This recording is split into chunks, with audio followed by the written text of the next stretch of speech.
Welcome, and thank you for joining me tonight.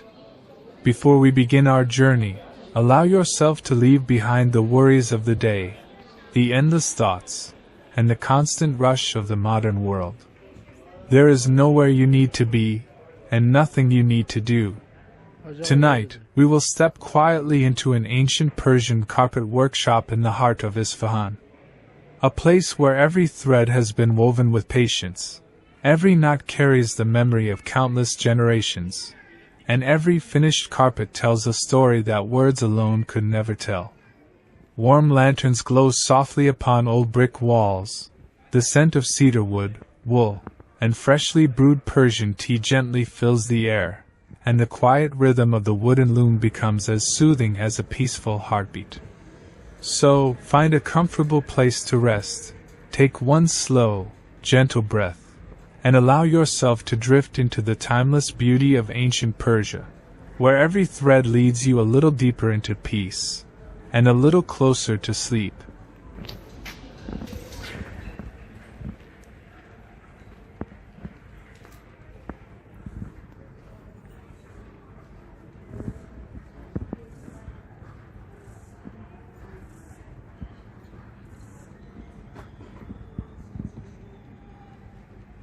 The Last Carpet Weaver of Isfahan.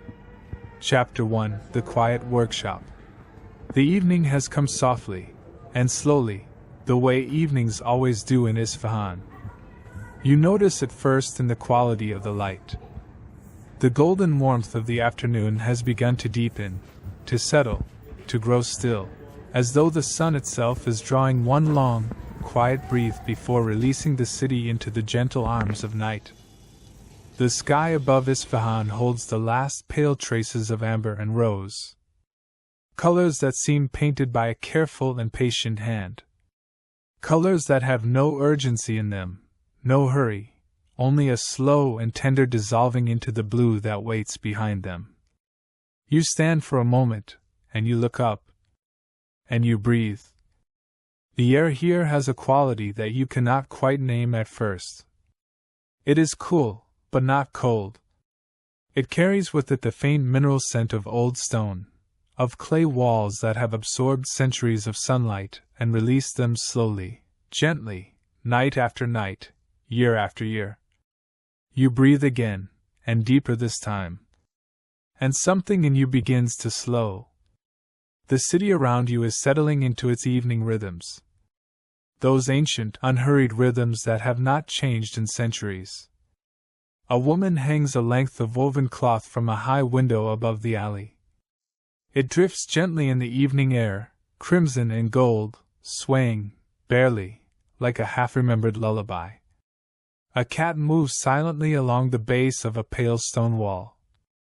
Its paws make no sound at all upon the old cobblestones. It pauses once, turns its amber eyes toward you, and then continues on its way with the composed, unhurried dignity of a creature that belongs entirely to this place and this hour. You smile quietly, and you begin to walk. The alleys of old Isfahan are narrow, and they wind in ways that feel deliberate, intentional, as though the city itself was designed for wandering, for slowness, for the kind of gentle discovery that cannot happen when you are moving too quickly. The cobblestones beneath your feet are worn smooth by centuries of footsteps. By the footsteps of merchants and poets, of dyers and weavers, of pilgrims and dreamers. Each stone shaped a little differently by the long, slow pressure of passing time. You feel them through the soles of your feet as you walk. That gentle unevenness, that subtle reminder that the ground beneath you has a history, a memory, a quiet depth that reaches far below the surface. The walls on either side rise close and high. Pale brick and plaster, faded to the color of old honey in some places, deepened to a warm ochre in others. Here and there, a carved wooden door sits recessed into the wall, ancient hinges darkened to near black with age, decorative ironwork scrolled into patterns that echo the floral designs you will later see woven into silk and wool. You notice these small beautiful things as you walk. and your steps slow even further. The sound of the city reaches you softly here, muffled and gentle through the thick old walls. Somewhere not too far away, a door opens and closes with a quiet wooden sound. The distant call of a bird drifts over the rooftops. A sound so clear and brief it seems almost like punctuation, a small, perfect pause in the evening's quiet sentence. The alley turns, and you follow it. Then turns again, and again you follow. There is no sense of being lost here, only of being gently guided, as though the city knows where you are going even before you do. The evening light deepens around you. The pale plaster walls take on a warmer glow, catching the last golden light from the sky above and holding it a little longer than you might expect, as though reluctant to let it go. And then, ahead of you, you see it. A door. It is set into the wall on your left, almost hidden in a recessed archway of pale brick. The wood of the door is very old, darkened over decades and centuries to the color of strong Persian tea. Its grain runs in long, patient lines that seem to map the years, the slow growth of a tree long since transformed into something enduring and beautiful. The door is framed on either side by narrow columns of patterned tilework. Small geometric flowers in deep blue and white and the palest turquoise. They catch the evening light and hold a gentle luminescence, as though lit very softly from within. Above the door, a carved wooden arch displays an intricate pattern of interlocking flowers and vines, leaves that seem to grow into birds whose wings curve back into flowers, all of it winding and returning, endless and calm, a pattern without beginning and without end. You stand before this door for a long, quiet moment. And you simply look. There is a sound from within, so faint you are not certain at first whether you are hearing it or imagining it. A rhythmic sound, slow and steady, like a gentle breathing. The soft, patient sound of weaving. Something inside you recognizes this sound immediately. It speaks to something very old in you, something that has always been drawn to the quiet, rhythmic work of human hands, the slow transformation of simple threads into something complex and beautiful and lasting. Your hand reaches out, and rests for a moment on the old wood of the door. It is warm beneath your palm, warmed by the last sunlight of the day. Or perhaps by something else, something older and quieter that has no name. You press gently, and the door swings open. The scent reaches you first. Before your eyes have adjusted to the warm light within, before you have fully crossed the threshold, the air comes to meet you, and it carries with it a richness that seems to contain entire worlds. Cedar wood, warm and deep, the clean, grounding scent of ancient timber that has been present in this space for so long it has become part of the walls themselves, part of the air that moves slowly through this room. Beneath that, the scent of wool, natural and earthy, the clean animal warmth of fiber that still carries within it some faint memory of open hillsides and mountain breezes, of the sheep that gave it, and the hands that washed and carded and spun it into thread. And beneath that, something subtler, something that takes a moment to identify, the soft, complex fragrance of natural dyes.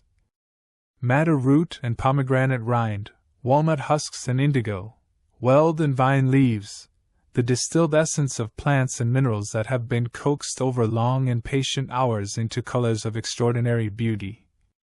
And threaded through all of this, rising gently above it, the warm, cardamom-touched scent of Persian tea steeping quietly somewhere nearby, spiced with rose and a faint whisper of saffron. You breathe all of this in slowly. And your shoulders, which you had not known were raised, quietly descend. You step across the threshold. And you enter the workshop. The room is large, larger than you might have expected from the narrow alley outside. The ceiling rises high above you, supported by thick brick arches that span the width of the space in long, patient curves. The brickwork is old and beautiful in its plainness, each brick laid with care by hands that understood that good work lasts, that what is built with patience and intention becomes something more than its materials.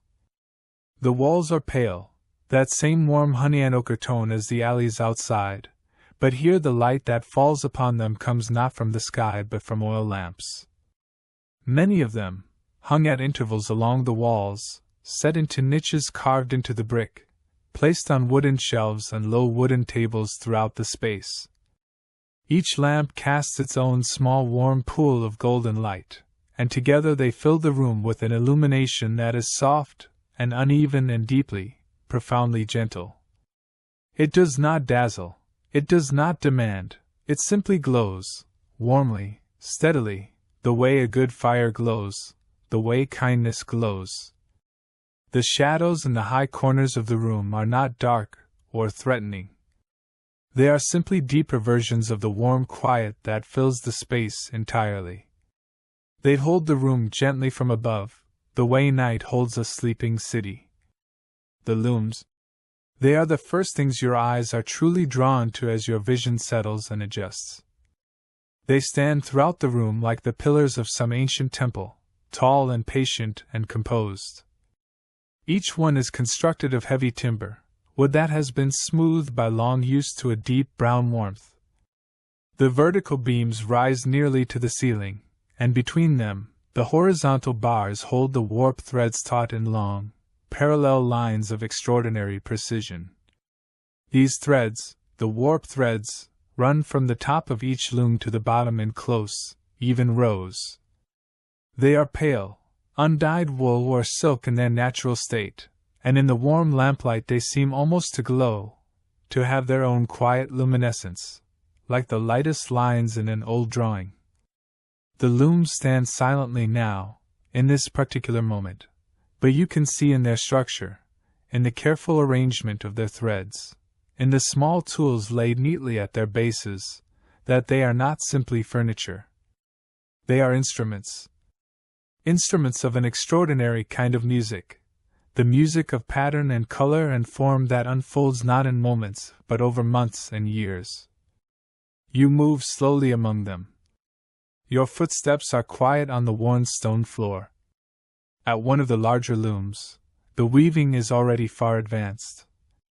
Perhaps a third of the carpet has taken shape above the unwoven warp threads below, and you pause before it, and you simply look.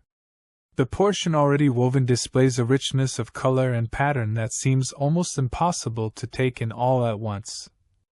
The background is a deep, saturated crimson, the color of pomegranate seeds held up to the light, of certain roses in full afternoon sun, a red that seems to breathe, to contain its own interior warmth. Against this background, a pattern of flowers and vines unfolds in extraordinary detail. Flowers that you might recognize as roses, as lotuses, as the idealized blossoms of some imagined paradise. Garden where every flower blooms perfectly and in harmony with every other. Their petals are rendered in threads of ivory and cream, of the palest gold, of a pink so soft it hovers between color and light. The vines that connect them wind in graceful curves, deep green threaded with gold, and from them hang leaves rendered with such delicate precision that you can almost sense the care with which each tiny knot was placed, each thread pulled with exactly the right tension, exactly the right angle. And at the center of the visible portion, emerging from the geometry of the design, the first suggestion of a medallion, a great central ornament that will, when completed, anchor the entire composition, draw everything in the carpet into relationship with itself, a sun around which the garden eternally revolves. You lean a little closer, and you look at the knots. Each tiny knot is a world in itself, a single unit of color and texture, a decision made by a human hand and human eye in a single moment, gathered and bound into permanence, and then repeated, thousands and thousands and thousands of times, with such consistency and care that the result appears, from even a short distance, as smooth and continuous as a painting. Persian carpet knotting has been practiced in this region for well over 2,000 years. The technique used in Isfahan, the asymmetrical Persian knot, sometimes called the Sena knot, allows for extraordinary fineness of detail. A master weaver working in fine silk on a high-quality Isfahan carpet might tie hundreds of knots per square decimeter, each one placed with precision, each one contributing its small, essential part to the larger design. To stand before such a carpet and understand this, to let the knowledge of that accumulated human attention and care settle into you, is to feel something very particular. A kind of reverence. A kind of peace. You move away from the large loom and continue your slow exploration of the workshop. Along the far wall, wooden shelves rise from floor nearly to ceiling, and upon them, arranged with the neatness of long habit, are the materials of the weaver's craft. Bundles of wool thread in every conceivable color. Not the flat, uniform colors of synthetic dyes, but the living, complex colors of natural vegetable dyes, colors with depth in them, with variation, with the slight irregularity that makes them breathe rather than merely exist. You see crimson and madder rose, colors derived from the roots of the madder plant, from the dried bodies of insects, from pomegranate rind and other plant sources that Isfahani dyers have been using and refining for centuries. You see blues, from the palest sky blue to the deepest midnight indigo, colors drawn from the indigo plant and from woad, from the fermented and processed leaves of plants that absorb the color from the very sky above them and now release it thread by thread into these extraordinary textiles. You see yellows, warm gold and clear lemon, and the particular deep golden yellow that comes from saffron, that most precious of Persian plants, whose threads must be gathered by hand one by one from the delicate heart of the crocus flower, and whose color, extracted with patience and knowledge, becomes a gold that seems almost alive. And greens, the complex, layered greens that are achieved not from a single source but from the careful combination of yellow dyes and blue dyes, from weld and indigo, from pomegranate and woad, each master dyer carrying in his memory the precise formulas and sequences that produce the exact greens his design requires. Beside the wool, on adjacent shelves, the silk. If the wool is the warmth of this craft, the substance and groundedness, the silk is its light, its luminosity, its capacity for a kind of beauty that seems almost to transcend the material world. Isfahan has been a center of silk weaving and silk carpet production for centuries. During the great Safavid dynasty, particularly under the reign of Shah Abbas I in the late 16th and early 17th centuries, Isfahan became one of the greatest cities in the world, and its carpet workshops produced pieces of such extraordinary quality and beauty that they were presented as diplomatic gifts to the courts of Europe. Pieces that now rest in the great museums of Vienna and London and New York, still brilliant, still alive after 4 centuries. The silk on these shelves is wound onto wooden spools and laid in careful rows. It catches the lamplight differently from the wool. The wool absorbs light, the silk transforms it, refracts it, seems to multiply it. A bundle of crimson silk thread held up to an oil lamp does not merely show you red, it shows you every possible version of red simultaneously, a shimmer, a depth, an interior light that seems almost animate. You reach out, very gently, and let your fingertips rest against one of the silk bundles.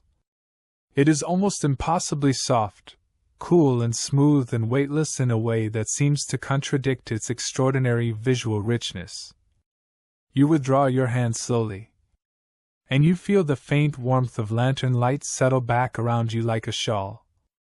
In a corner of the workshop, where 2 walls meet at a comfortable angle and a low wooden bench sits invitingly against the plaster, you notice a small arrangement that speaks of daily life, of the human rhythms that sustain this long, patient work. A brass samovar stands on a low wooden table, ancient and beautifully shaped, its surface catching the lamplight in warm, shifting reflections. A thin thread of steam rises from its spout, barely visible, barely there, like the thought of warmth rather than warmth itself.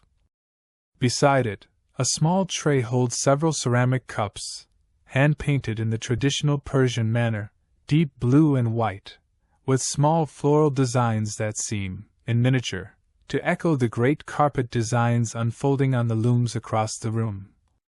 There is a bowl of sugar, of the kind used in Persian tea drinking, sugar that will be held between the teeth while the hot tea is sipped, a custom as old as the samovar itself. And beside the cups, a small plate upon which rest several dried rose petals and a few cardamom pods, their green-gray shells papery and fragrant, already beginning to release their scent into the warm air of the corner. The sight of all of this, the samovar and the cups and the roses and the cardamom, fills you with a particular kind of comfort. This is a place where people have paused, again and again, over many years, to rest their eyes from the close work of the loom, to warm their hands around a cup, to breathe slowly for a few minutes before returning to the patient, beautiful labor of creation. That accumulation of pauses, of rests, of moments of simple human warmth, is present in the air of this corner, and you feel it settle around you like something very gentle. You move to the bench and sit. The wood is smooth and worn, polished by long use to a warmth that seems almost soft to the touch. You settle into it slowly, and your body, which has been carrying the particular tiredness of the day, releases a little of its held tension. The lamp nearest to you flickers very gently in some subtle current of air, and the light shifts, just barely, just enough to remind you that it is a living flame, breathing, present, warm. From where you sit, you can see the entire workshop. The tall loom standing patient in the lamplight. The shelves of colored thread along the walls. The high brick arches of the ceiling holding the room in their quiet embrace. The worn stone floor reflecting the lamplight in small, soft gleams.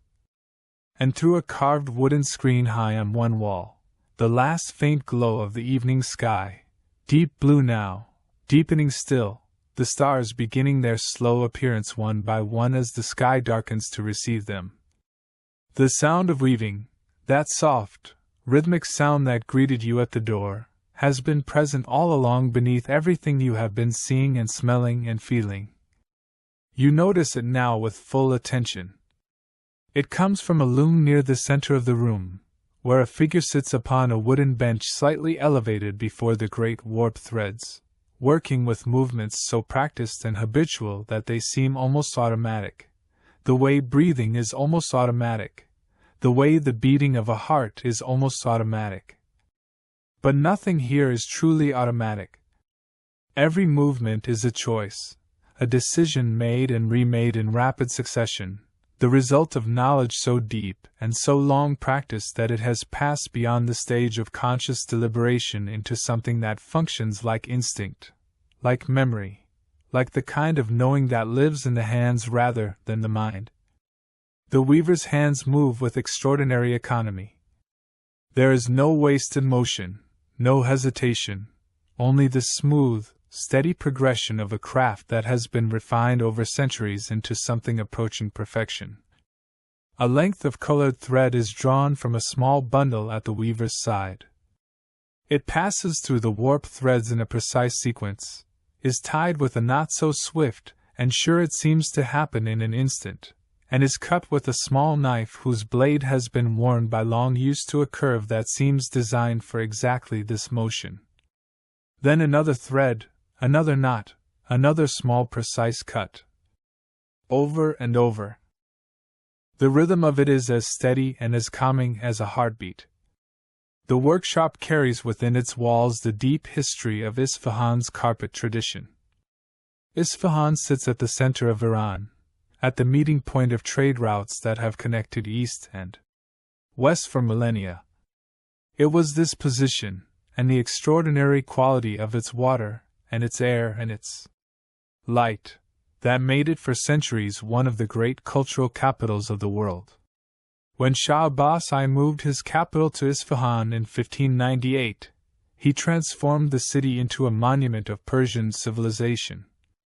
He created the great Naqshi Jahan Square, one of the largest public squares ever built anywhere in the world, flanked by the Sheikh Lotfallah Mosque and the Shah Mosque and the great bazaar that still runs from its northern end, a bazaar that even today contains workshops and merchants continuing the trades that Shah Abbas encouraged and supported 4 centuries ago.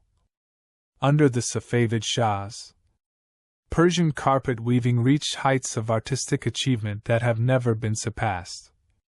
Royal workshops were established in Isfahan and Kashan and Tabriz, employing master designers and master weavers who worked together to create carpets of unprecedented beauty and technical refinement. Carpets that were not merely floor coverings but works of art of the highest order, studies in the application of mathematical and botanical and cosmological knowledge to the medium of knotted silk and wool. The workshop where you now sit is a direct descendant of that great tradition. Its walls have absorbed 4 centuries of lamplight and dye and the quiet industry of human skill. And you can feel this somehow. In the quality of the silence. In the warmth of the air. In the particular peace that settles over you as you breathe and watch and listen. The night outside has fully arrived now. Through the carved wooden screen high on the wall, the sky is a deep, soft blue-black, scattered with stars that seem very bright and very near, as though the clear Persian sky holds them closer to earth than you are accustomed to. The workshop exists in its own climate now, warm and still and golden, separate from the cool night air beyond its walls, enclosed by brick and timber and lamplight in a warmth that is not just physical. The samovar exhales its slow thread of steam. The looms stand tall and patient. The colored threads on their shelves glow softly in the lamplight, those living colors, those colors made from roots and leaves and minerals by hands that understood the slow alchemy of transforming the natural world into permanent beauty. And the weaver works on, quietly, steadily, the soft rhythm of knot after knot after knot filling the warm air with its patient, meditative sound. You let your eyes move slowly across the room. From the high brick ceiling, down along the smooth plastered walls, over the ranked shelves of colored thread, across the worn stone floor, to the great looms with their hanging warp threads like the strings of some enormous instrument. You notice things you had not noticed before. The way the lamplight catches the texture of the brick ceiling and casts small shadows along each course of masonry, making the arch above you seem to have a kind of bas-relief quality, as though it were carved rather than simply built. The way the dye smells have layered themselves into the very fabric of the walls, so that even when no dye is actively being worked, the air of the workshop carries this complex, ancient fragrance, the stored beauty of hundreds of years of color-making. The way the wooden shelves have sagged very slightly under the long accumulation of thread bundles placed and replaced upon them over decades, how this slight sagging gives them a quality of having settled perfectly into their purpose, of having found their permanent, correct form through use. The way the floor near the central loom is slightly darker than the rest, polished by long years of the weaver's feet resting in exactly this spot, exactly this angle. These small evidences of time and use and long, patient labor fill you with a quiet wonder. Not the sharp wonder of surprise, but the soft wonder of recognition. The recognition that some things endure, that some ways of working and being have their own deep rightness, and that to be present in a place where this rightness has been sustained over centuries is to receive something real and lasting. The lamp nearest to the door flickers slightly. You look toward it, and in the moment that the light shifts, you see the door more clearly, the heavy old wood with its grain running in those patient lines, the decorative ironwork of its handle, the faint traces of paint on the arch above it, faded now to barely a suggestion of the blues and greens they once were, but still present, still speaking of the care that was taken long ago to make even this entrance beautiful. Beauty as a habit, as a practice, as something that the people of this place have understood to be not a luxury but a necessity, a way of honoring the world and the life within it. This understanding is everywhere in Isfahan, in the great tile work of its mosques, in the painted ceilings of its palaces, in the carved plasterwork of its caravanserais, and here, in this quiet workshop, in the colors and patterns of the carpets that have been created within these walls for as long as anyone living can remember. The sound of weaving continues, soft and steady.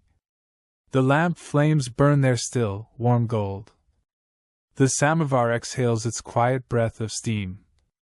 The night deepens outside, cool and clear and vast. And here inside the workshop, time moves differently. It has always moved differently here. This is one of the things that Isfahan knows, that the great cities that have held culture and craft and beauty over many centuries all know, that there are places where time does not hurry, where the pace of human life has been calibrated not to urgency but to care, not to speed but to quality, not to the breathless forward movement of getting and spending and arriving, but to the deep, quiet satisfaction of making something beautiful. Slowly, carefully, well, you feel this calibration settling into your own body as you sit. Your breath is slower now, deeper. Your hands rest quietly in your lap. Your eyes move softly across the lamplight and the looms and the colored threads. And the tiredness you carry, that particular, specific tiredness that is not just of the body but of the mind, of the part of you that thinks and plans and worries and manages, begins, very gently, to dissolve. Near the window, near that carved wooden screen through which the night sky appears in small perfect squares of starlight, there hangs upon the wall a finished carpet. It is not large, perhaps 2 meters by 1, but it is extraordinary. The ground of it is the deep blue of a night sky seen from a high place, that specific Persian blue that appears again and again in the tile work and the manuscripts and the carpets of this civilization, a blue that seems to contain depth, to contain distance, to be not merely a surface color but a window into something. Against this blue, an arabesque of vines and flowers unfolds across the entire surface of the carpet. The flowers are white and ivory and the palest gold. They are rendered with such precision and delicacy that each individual petal is distinguishable, each stamen individually placed, and yet the whole pattern moves and breathes as a single living thing, a garden in perpetual bloom.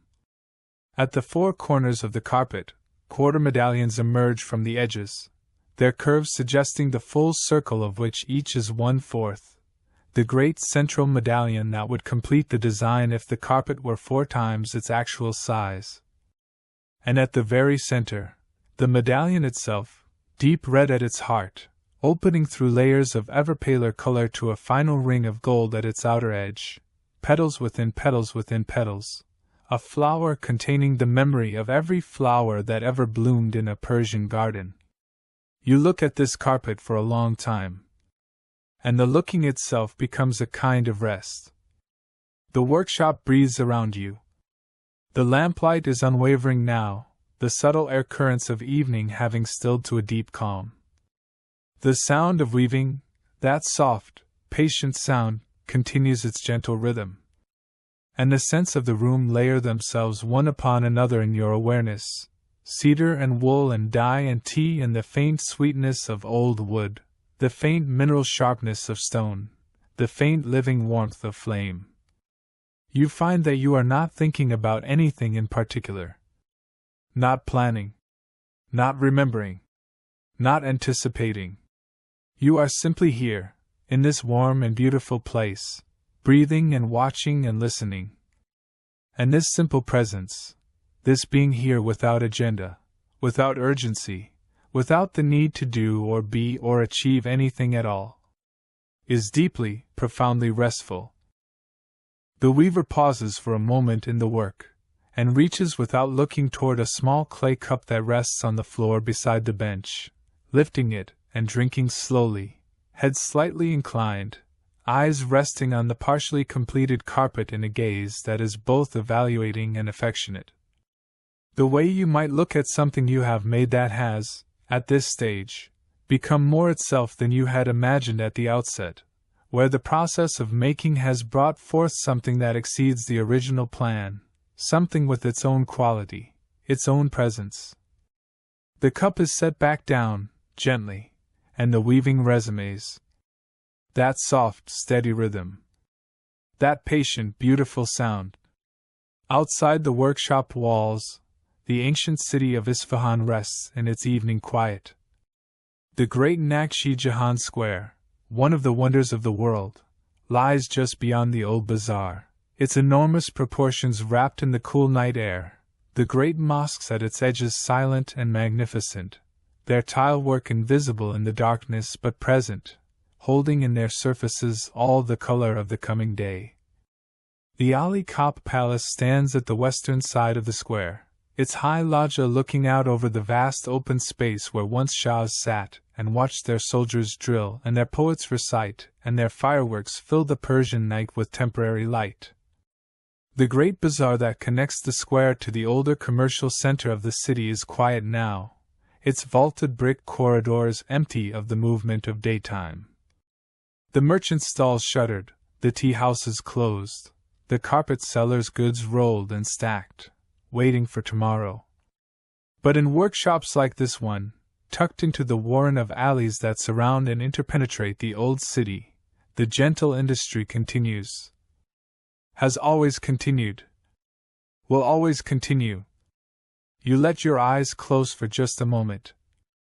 Behind your closed eyes, the warm golden light of the lamps persists, absorbed through your lids, a gentle, diffuse warmth. And the sounds of the workshop come to you more clearly in this brief darkness. The soft rhythm of the weaving, the quiet breath of the samovar, the almost imperceptible settling of the old building around you, that barely audible language of timber and stone adjusting to the cool of the night.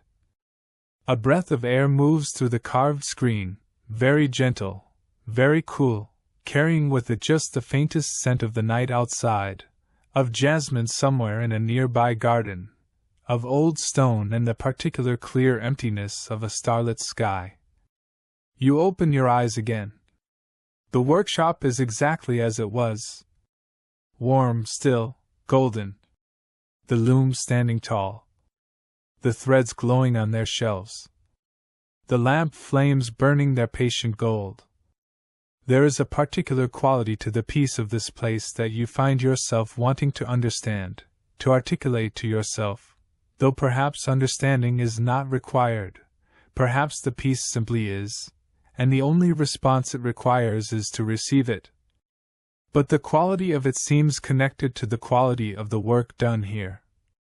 To the fact that this is a place where things are made slowly, made with complete attention, made without shortcuts or compromises, made in the knowledge that what takes a year or 2 years to create with care will endure for centuries, will still be beautiful when everyone now living has been long gone.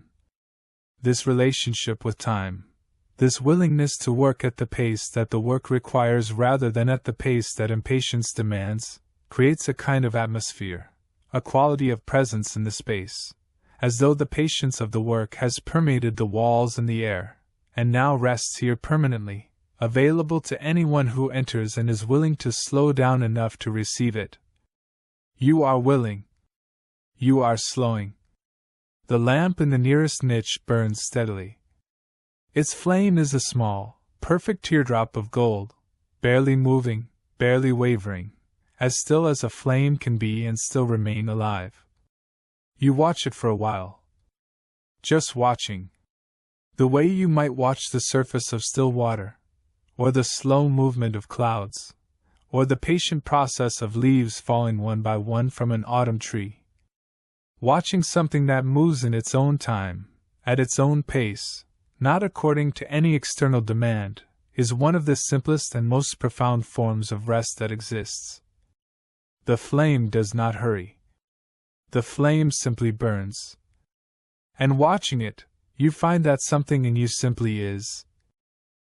The weaver across the room has settled into a deep rhythm now, the movements flowing one into the next with such ease and continuity that the work seems less like effort and more like breathing, more like the natural expression of a body that has learned over decades exactly how to do this one thing with complete efficiency and grace. The pattern emerging knot by knot from the tension of the warp is a garden. You can see this even from here, even across the warm lamplit distance of the workshop floor. The flowers are impossibly perfect, more perfect than any flower that grows in soil and requires rain and sun and the imperfect passage of seasons. These flowers exist in the permanent season of the carpet, always in full bloom, always perfectly formed, always arranged in the exact relationship to one another that beauty requires. This is one of the things that Persian carpet design understands about human longing. That we long for a perfection that the natural world only occasionally and briefly provides. That we long for a garden where nothing wilts and nothing fades, where the flowers hold their form and their color through every season, where beauty is not transient but permanent. The carpet makes this longing real, makes it physical, makes it something you can walk upon and look upon and carry beneath your feet through all the ordinary days of a life. You shift slightly on the wooden bench. Your body is deeply relaxed now, your breath slow and even, your thoughts, if they can still be called thoughts, moving through your mind as slowly and gently as clouds moving across that starlit sky outside. The workshop holds you. The warmth of the lamps holds you. The quiet rhythm of the weaving holds you. And this holding is so gentle and so complete that there is nothing in you that needs to resist it or manage it or understand it. You simply receive it. And your eyes grow a little heavy. And the lamp flames blur very gently at their edges. And the colors of the threads on the shelves, those extraordinary living colors made from roots and leaves and minerals by patient human hands, seem to soften and deepen and flow one into another in the warm golden light. The cedar smell is stronger now, or perhaps you are simply more present to it, more open to receiving it. It is deeply grounding, that smell. It seems to connect you to something very old and very solid, to the living forests from which these timbers came, to the mountains where those forests grew, to the long, patient years during which the trees grew toward the light and stored in their heartwood this deep, clean, resinous fragrance. You breathe it slowly. And you feel, as you breathe, how deeply you are connected to the long history of this place, to the thousands of years of human craft and care and beauty-making that have unfolded in this valley between the mountains, to the countless hands that have touched thread and turned it into pattern, into color, into the kind of beauty that persists through centuries. You are part of this history simply by being here, simply by breathing this air, by receiving this light. This thought does not feel weighty or demanding. It feels like an embrace. The night has deepened to its full, peaceful dark outside the carved wooden screen. The stars are very bright. The workshop is warm and still. The looms stand patient. The threads glow softly on their shelves.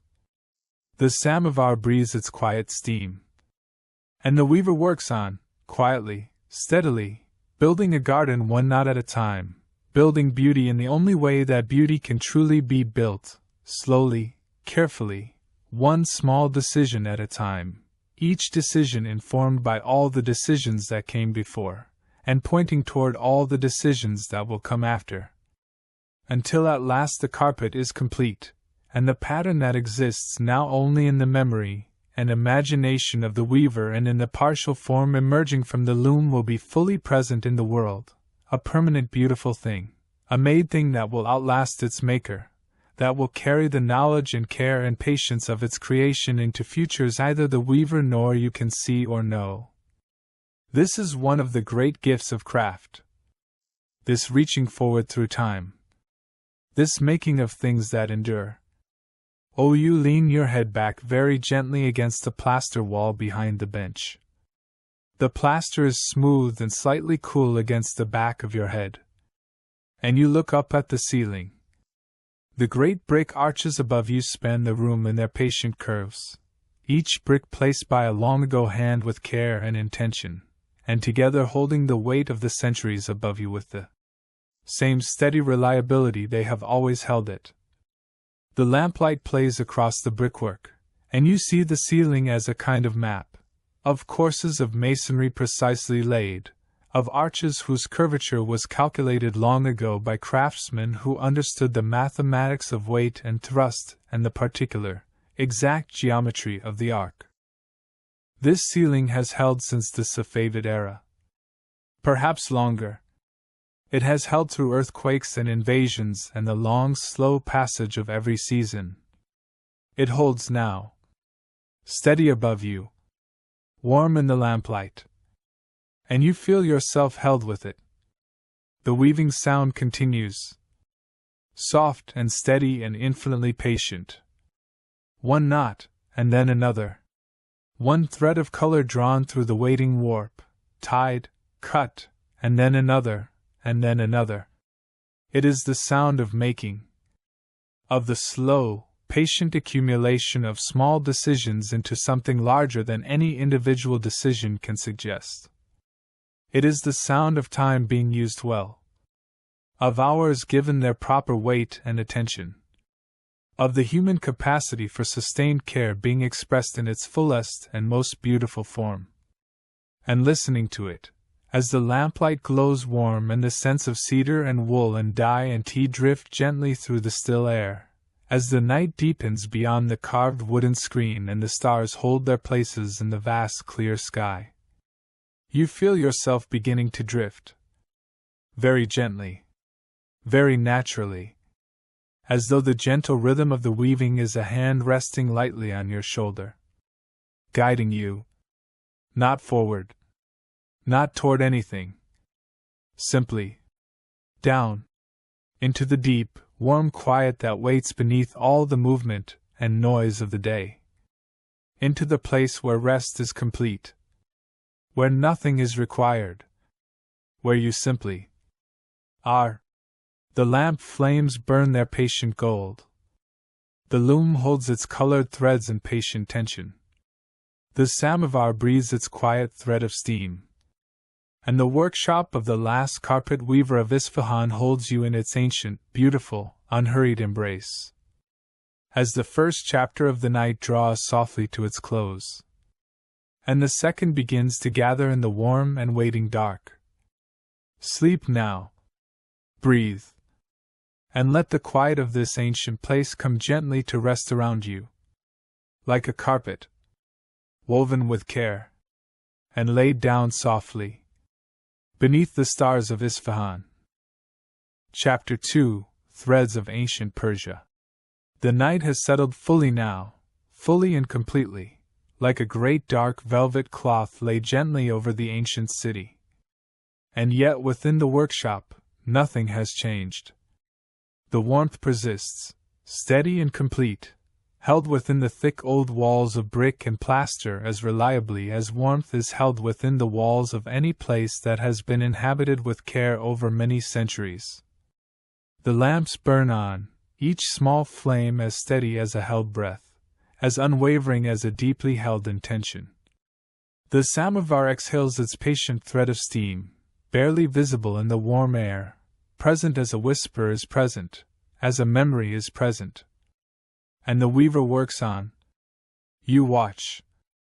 And as you watch, something in you that had been waiting, that had been holding itself ready for the next thing, for the demands and movements of the ordinary world, releases its readiness.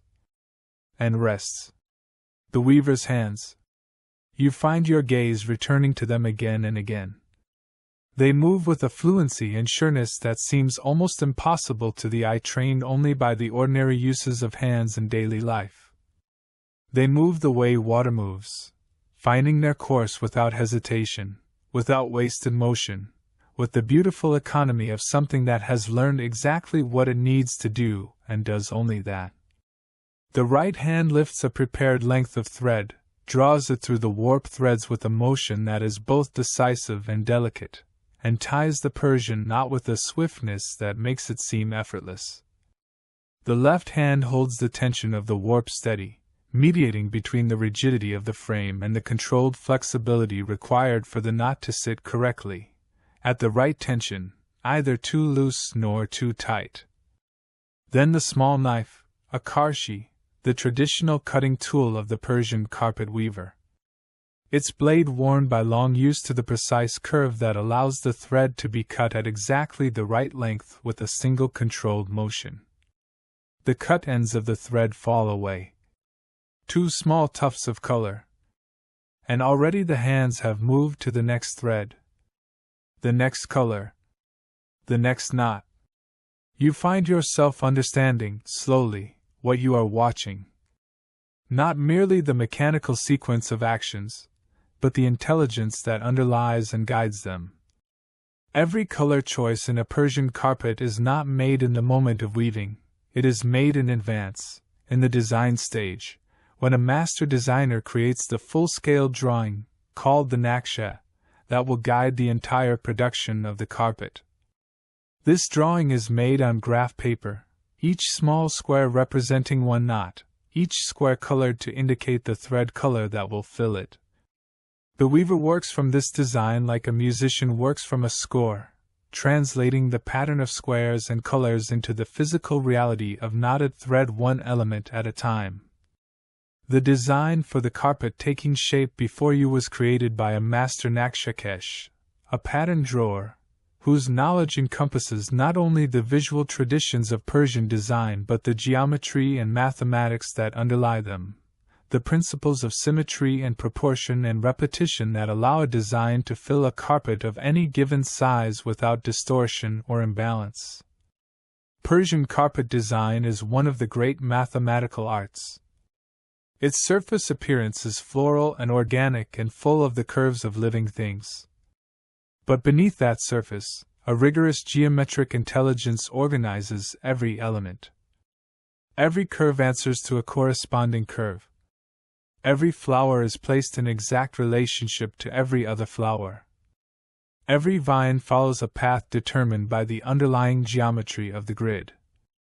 The result is a kind of double beauty, the organic beauty of the surface and the mathematical beauty of the structure, each reinforcing the other, each made richer by the presence of the other. The colors emerging from the warp threads as the carpet grows tell their own story. You watch as the weaver lifts a fresh bundle of thread, this one a deep, saturated blue, the color of the night sky at the precise moment just after sunset when the last light has gone and the first stars are just beginning to appear.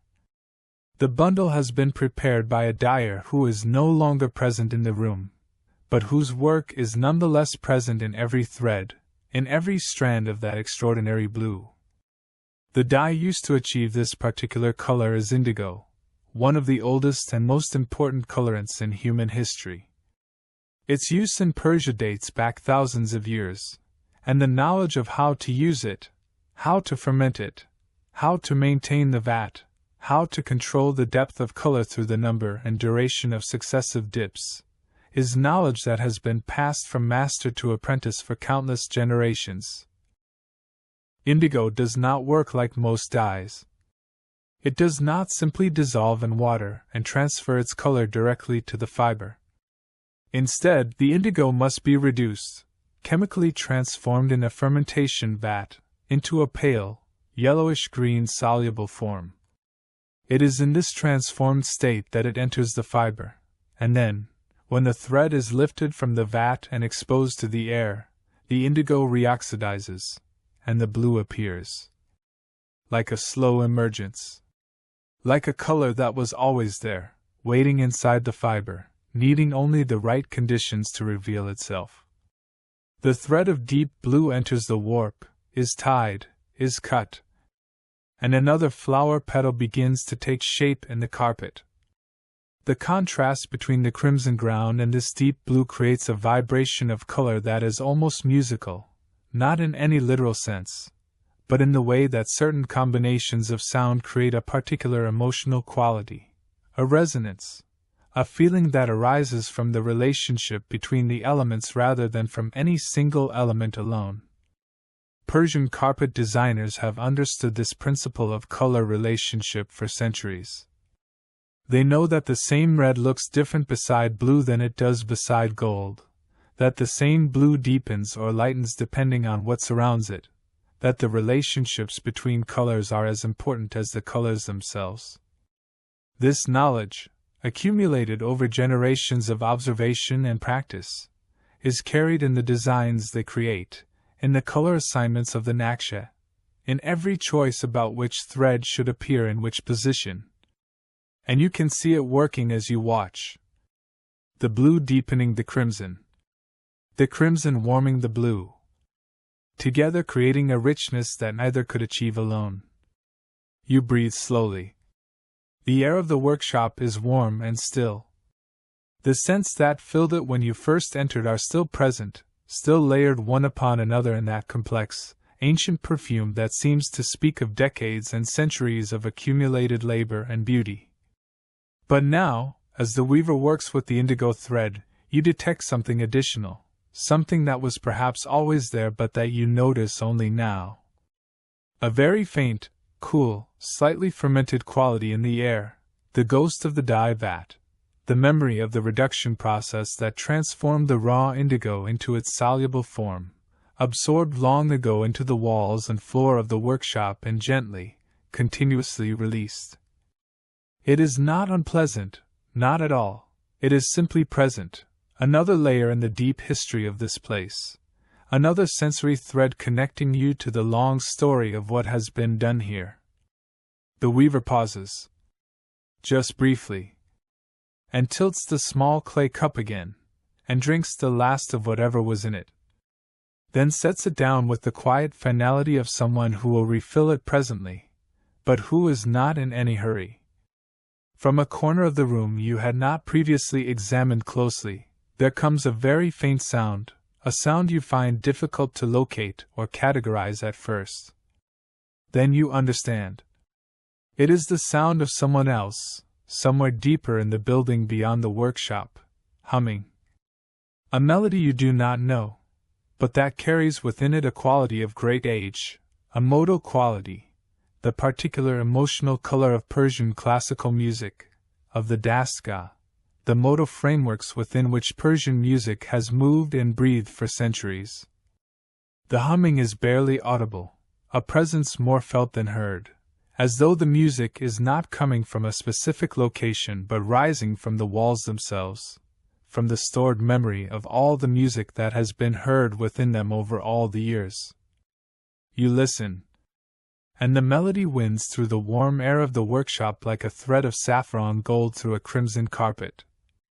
Persian music, like Persian carpet design, is a meditation on pattern and variation. The great classical musical tradition of Persia, which continues today in the music of the tar and the setar and the santur and the ney, is organized around a series of modal systems called dastgah. 7 primary modal systems and 5 secondary ones, each with its own particular character, its own emotional quality, its own collection of melodic patterns and ornaments that define its personality. Within a given dastgah, a performer explores the mode through a process of improvisation and composition that is both constrained by tradition and liberated by it.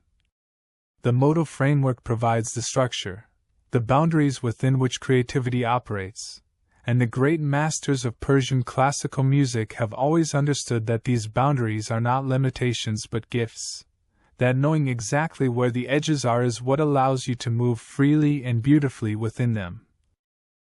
This is not so different from the situation of the carpet weaver, whose creativity operates within the constraints of the traditional design vocabulary, the established repertoire of floral and geometric forms, the rules of symmetry and proportion, the technical requirements of the knotting process. All of these constraints are not limitations but the very conditions that make the particular beauty of the Persian carpet possible. Constraint and creativity, structure and freedom. These are ancient partners, and their partnership is one of the defining characteristics of Persian aesthetic culture. The humming from the inner room fades gradually, not ending abruptly but dissolving gently, the way a musical phrase resolves, coming to its natural point of rest without effort or announcement. And the workshop returns to its pure quiet.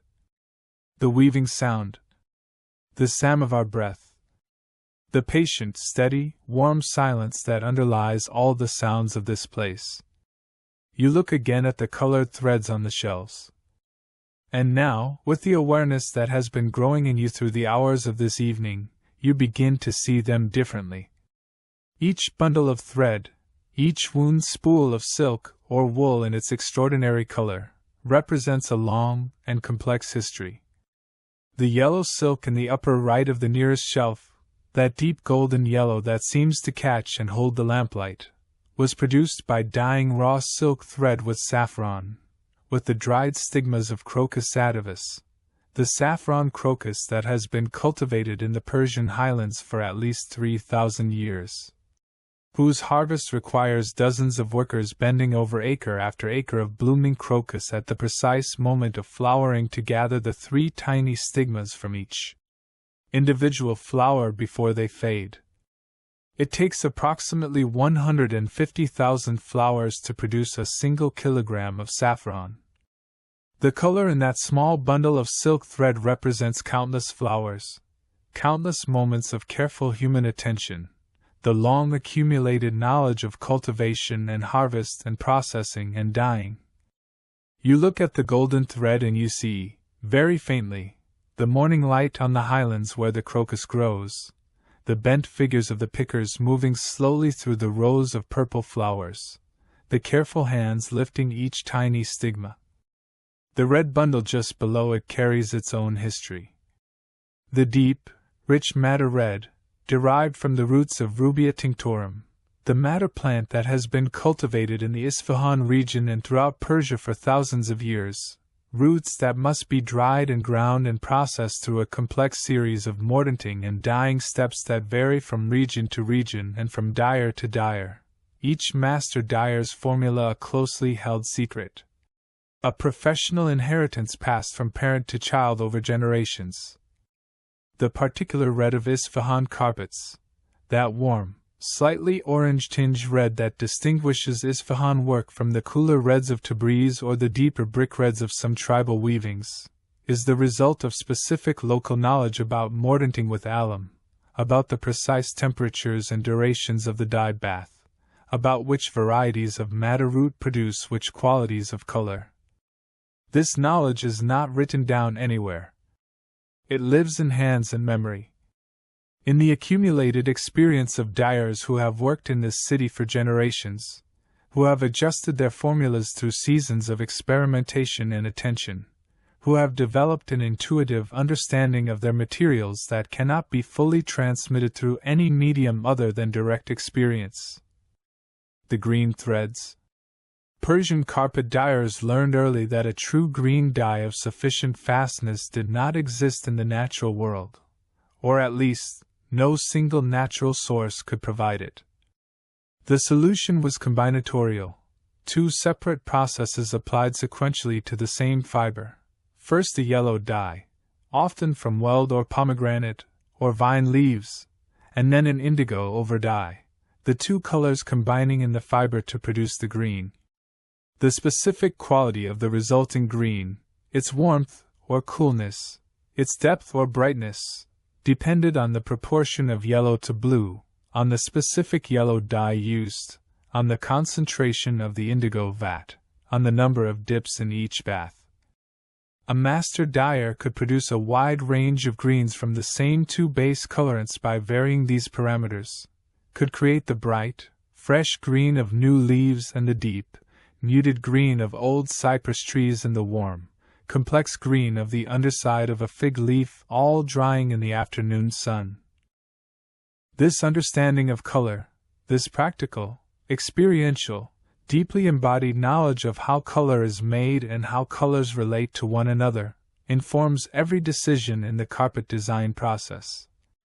When the master Nakshakesh creates the design for a new carpet, they are not simply drawing a pattern, they are thinking in terms of specific colors, specific materials, specific dye processes. Their design is a set of instructions to the dyers and the weavers that can only be correctly interpreted by people who share the same color vocabulary, who have the same experiential understanding of what each color designation means in practice. This shared vocabulary, developed over centuries of collaborative work between designers and dyers and weavers, is one of the things that makes the great carpet-producing traditions of Persia so remarkable, and so difficult to fully replicate outside their specific cultural and material context. The weavers' hands have slowed their rhythm very slightly. Not stopping, not pausing, but settling into an even more deliberate pace as the section currently being worked requires particular concentration. You can see that the current section involves a complex transition, a place in the design where several different colors must meet and interlock with precision, where the boundary between one region of the pattern and another must be managed carefully to avoid any blurring or muddiness in the final result. In Persian carpet weaving, these transition points, where colors meet, are handled with the same attention to detail as everything else in the carpet, sometimes with additional care, because it is at the transitions that the quality of the work is most clearly revealed. A poorly managed transition will show as a blurred or wavering boundary in the finished carpet, will suggest a hesitation or uncertainty in the weaver's execution that compromises the crispness and clarity of the pattern. A well-managed transition will show as a clean, precise line, a boundary as sharp and intentional as a drawn edge, the result of the weaver's exact control over the placement and tension of each individual knot.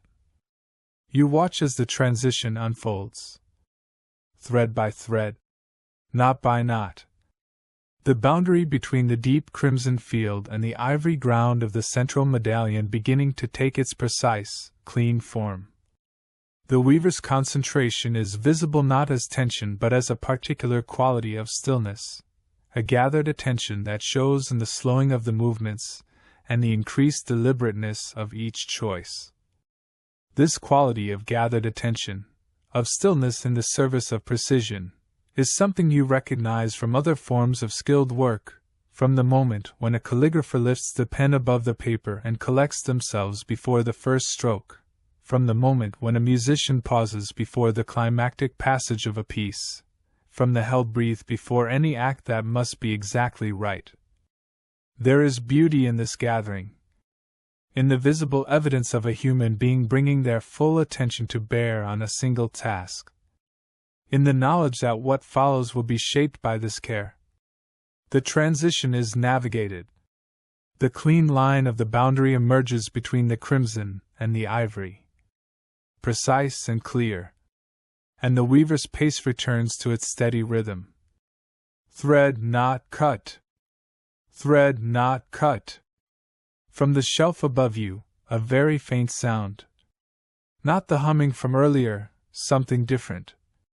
The sound of a small creature, a mouse perhaps, moving among the wool bundles. The sound stops as quickly as it began, and the workshop returns to its primary sounds: the weaving, the samovar, the lamps in their niches. This small interruption, so brief and so ordinary, seems to deepen rather than disturb the quality of the quiet, the way a single bird call in a still forest somehow makes the forest seem more still rather than less. You allow your eyes to move slowly to the carpet that hangs on the wall near the carved wooden screen. The night blue carpet with its arabesques of white and gold flowers.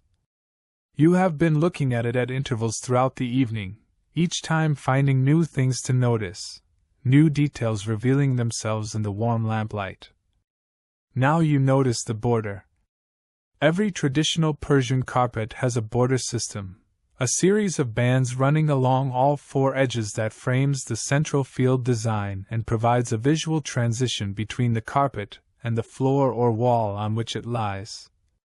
The border of this night blue carpet is composed of three elements: an outer guard stripe of narrow geometric repeat, a main border band of interlacing vines and blossoms, and an inner guard stripe that mirrors the outer one. The main border band contains a continuous pattern of flowering vines that moves around the entire perimeter of the carpet in an unbroken circuit, entering at one corner and exiting at another, wound around itself and through itself in a complex interlace that never quite repeats, that seems always to be leading you forward, around the next curve, through the next cluster of blossoms, towards something just beyond what you can currently see. And yet the border is finite, contained, it returns to its beginning. This combination of apparent endlessness with actual containment is one of the great aesthetic achievements of Persian carpet design. The pattern seems to go on forever, seems to imply infinite extension in all directions. And yet it rests within its edges as comfortably as a river rests within its banks. The knowledge that carpets are designed with these borders, these containing edges, is not merely aesthetic. It reflects a deeper philosophical understanding that is embedded in Persian artistic culture. The garden enclosed by walls is a more beautiful garden than the open field. The poem constrained by metrical form is more powerful than uncontrolled expression.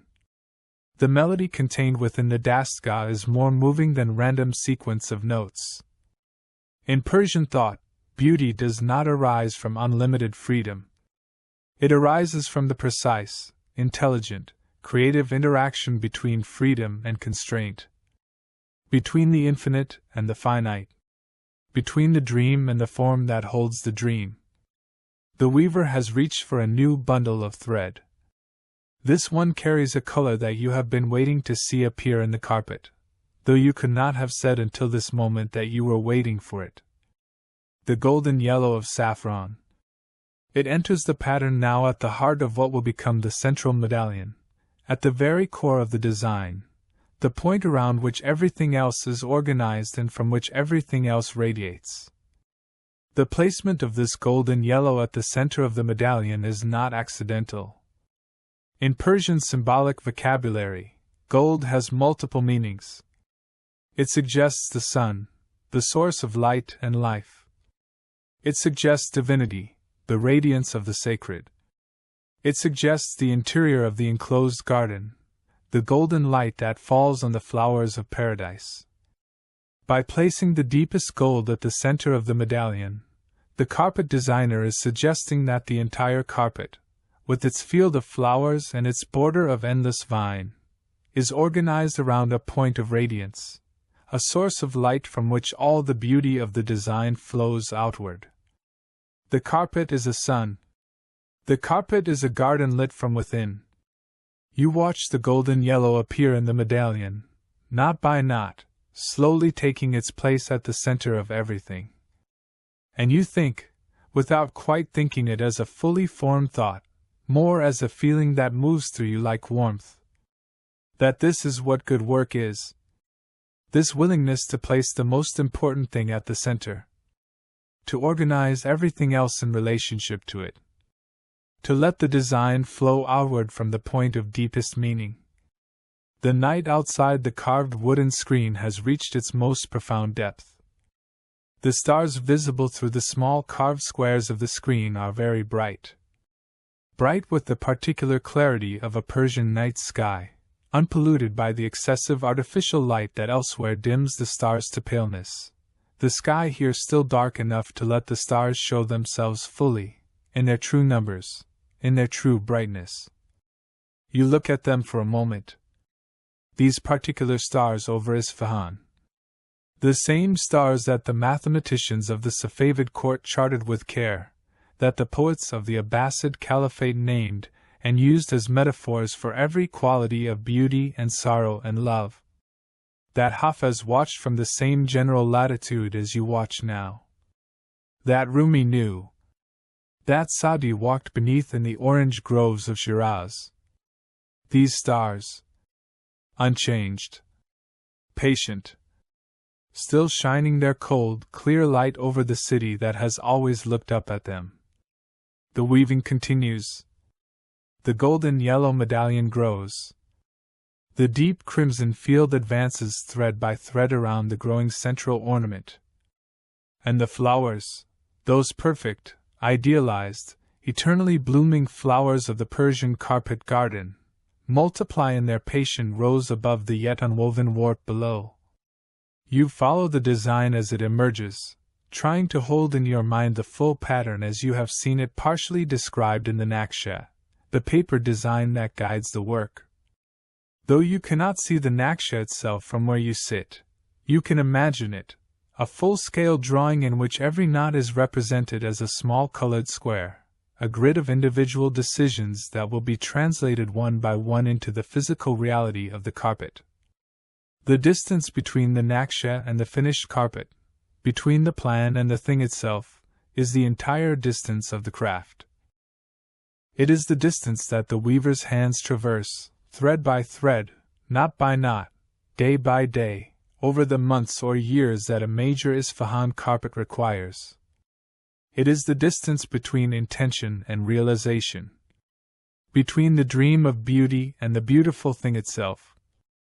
There is a particular kind of pleasure in watching skilled work done well. Not the pleasure of entertainment, which requires your engagement and attention but does not ask for your participation, which happens to you rather than in you. This is different. This is the pleasure of witness, of being present as something takes shape through the application of human intelligence and care and skill.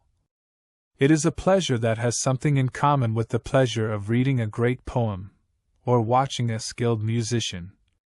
The sense that what is happening in front of you is not random but deeply ordered, that every element is in its right place and could not be otherwise, that the whole is greater than the sum of its parts in a way that makes you aware of some quality of intelligence or beauty that exceeds what any individual element could carry alone. The weaver pauses. This pause is longer than the previous ones, a true rest rather than a momentary interruption in the flow of the work. The hands rest in the lap. The eyes move over the carpet with a gaze that is slow and thorough, evaluating what has been done, assessing the relationship between the completed portion and the design that guides it, checking for any deviation from the pattern that might require correction. In Persian carpet weaving, small errors in the execution of the pattern are known as a brash, a term that originally referred to variations in the color of the warp threads but has come to be used more broadly for any unintended variation in the finished work. Traditional weavers generally accept and incorporate these small variations rather than attempting to correct them, understanding that a carpet without any such variation is a carpet without any sign of the human hand that made it, and that the slight, organic irregularities of handmade work are part of its beauty rather than defects in it. But major errors, significant departures from the intended design, are a different matter, and the evaluation pause serves to catch these before they propagate too far. The evaluation concludes. Whatever the weaver has been looking for, the work passes whatever standard was being applied. And the hands return to the bundle of thread. And the rhythm resumes. Thread not cut. From somewhere outside the workshop walls, at a considerable distance, a sound reaches you. The clear call of the azan, the Islamic call to prayer, rising from a minaret somewhere in the old city. The voice is very fine, clear and without vibrato in the way of the classical azan style, the phrases of the call rising and falling in the precise melodic contours that have been used for this purpose since the earliest centuries of Islam in Persia. The sound carries through the night air with extraordinary clarity, enhanced by the stillness, by the absence of the daytime sounds that normally cushion and dilute it. Allahu Akbar. The sound rises and falls, and fades, and the workshop returns to its own sounds. But the echo of the Azen seems to linger for a moment in the warm air, in the way that a great sound seems to leave a particular quality of silence behind it, a silence that has been touched and shaped by what just passed through it. This city, this extraordinary city of Isfahan, has been calling people to prayer for 14 centuries, has been weaving carpets for longer than that, has been a place of human culture and craft and art and devotion for so long that the accumulated weight of all that human attention has become part of the place itself, has settled into the soil and the stone and the water, has shaped the quality of the air. To be in Isfahan is to be in a place dense with human meaning. Not in a way that is heavy or oppressive, but in a way that is deeply, quietly sustaining. The sense that you are surrounded on all sides by the evidence of what human beings can do when they apply their intelligence and care and love to the world over long periods of time. What beauty they can make. What order they can bring to the material world. What meaning they can create and sustain across the generations. The weaver takes up a new thread. This one a green. A particular, complex green that in the lamplight appears to shift between the green of the cypress in shade and the green of new shoots catching the first morning light. This is not a single green but a meeting of greens, the optical result of the blue and yellow dyes that were layered in the making of it combining within the fiber to produce this particular, living, complex color that has more depth than either of its components. The green appears in the design as the leaves and stems of the flowers, the structural element of the floral arabesques that connects blossom to blossom and root to root. In Persian garden symbolism, the green of leaf and stem represents life, growth, the living world in its perpetual renewal. Just as the red represents passion, desire, the force that drives the living world toward beauty. And the gold represents the light that makes all of this visible, that gives it context and meaning and the quality of sacredness. You are beginning to understand the carpet as a language. Not a language of arbitrary symbols but of naturally occurring meanings, of colors and forms that resonate with qualities already present in the world and in human experience. The red of passion and life. The blue of sky and depth and what lies beyond the visible. The gold of light and the sacred. The green of growth and renewal. The ivory and white of purity and possibility. These are not invented meanings. They are discovered meanings, meanings that arose from the long, attentive engagement of human beings with the world they inhabit and the materials they work with. And when they are brought together in the specific, intelligent, beautiful arrangements of Persian carpet design, they create not just visual pleasure but something that works on a deeper level. Something that resonates with the structures of meaning that you already carry within you. This is why a great Persian carpet can affect you in ways that exceed simple aesthetic appreciation. It speaks to something older and deeper. It speaks in a language you understand before you understand it. The thread of green winds through the warp. The leaf takes shape. And the blossom above it seems to open more fully, to sit more naturally in the design, now that it has its stem and its leaf beneath it. As though the completion of one element of the design causes the existing elements to settle more comfortably into their positions. As though the pattern wants to be complete, and is grateful for each step toward completion. You have been in this workshop for hours now, and yet the time has passed in a way that feels entirely unlike the ordinary passage of time. There is no sense of duration, no feeling of time spent, or used or gone. Only the present, warm and golden and still. The present of the lamplight and the loom and the soft sound of the weaving and the patient beauty of the carpet emerging thread by thread from the waiting warp. This is one of the gifts that skilled work, deeply attended to, gives to those who are present to it. The dissolution of the anxious relationship with time.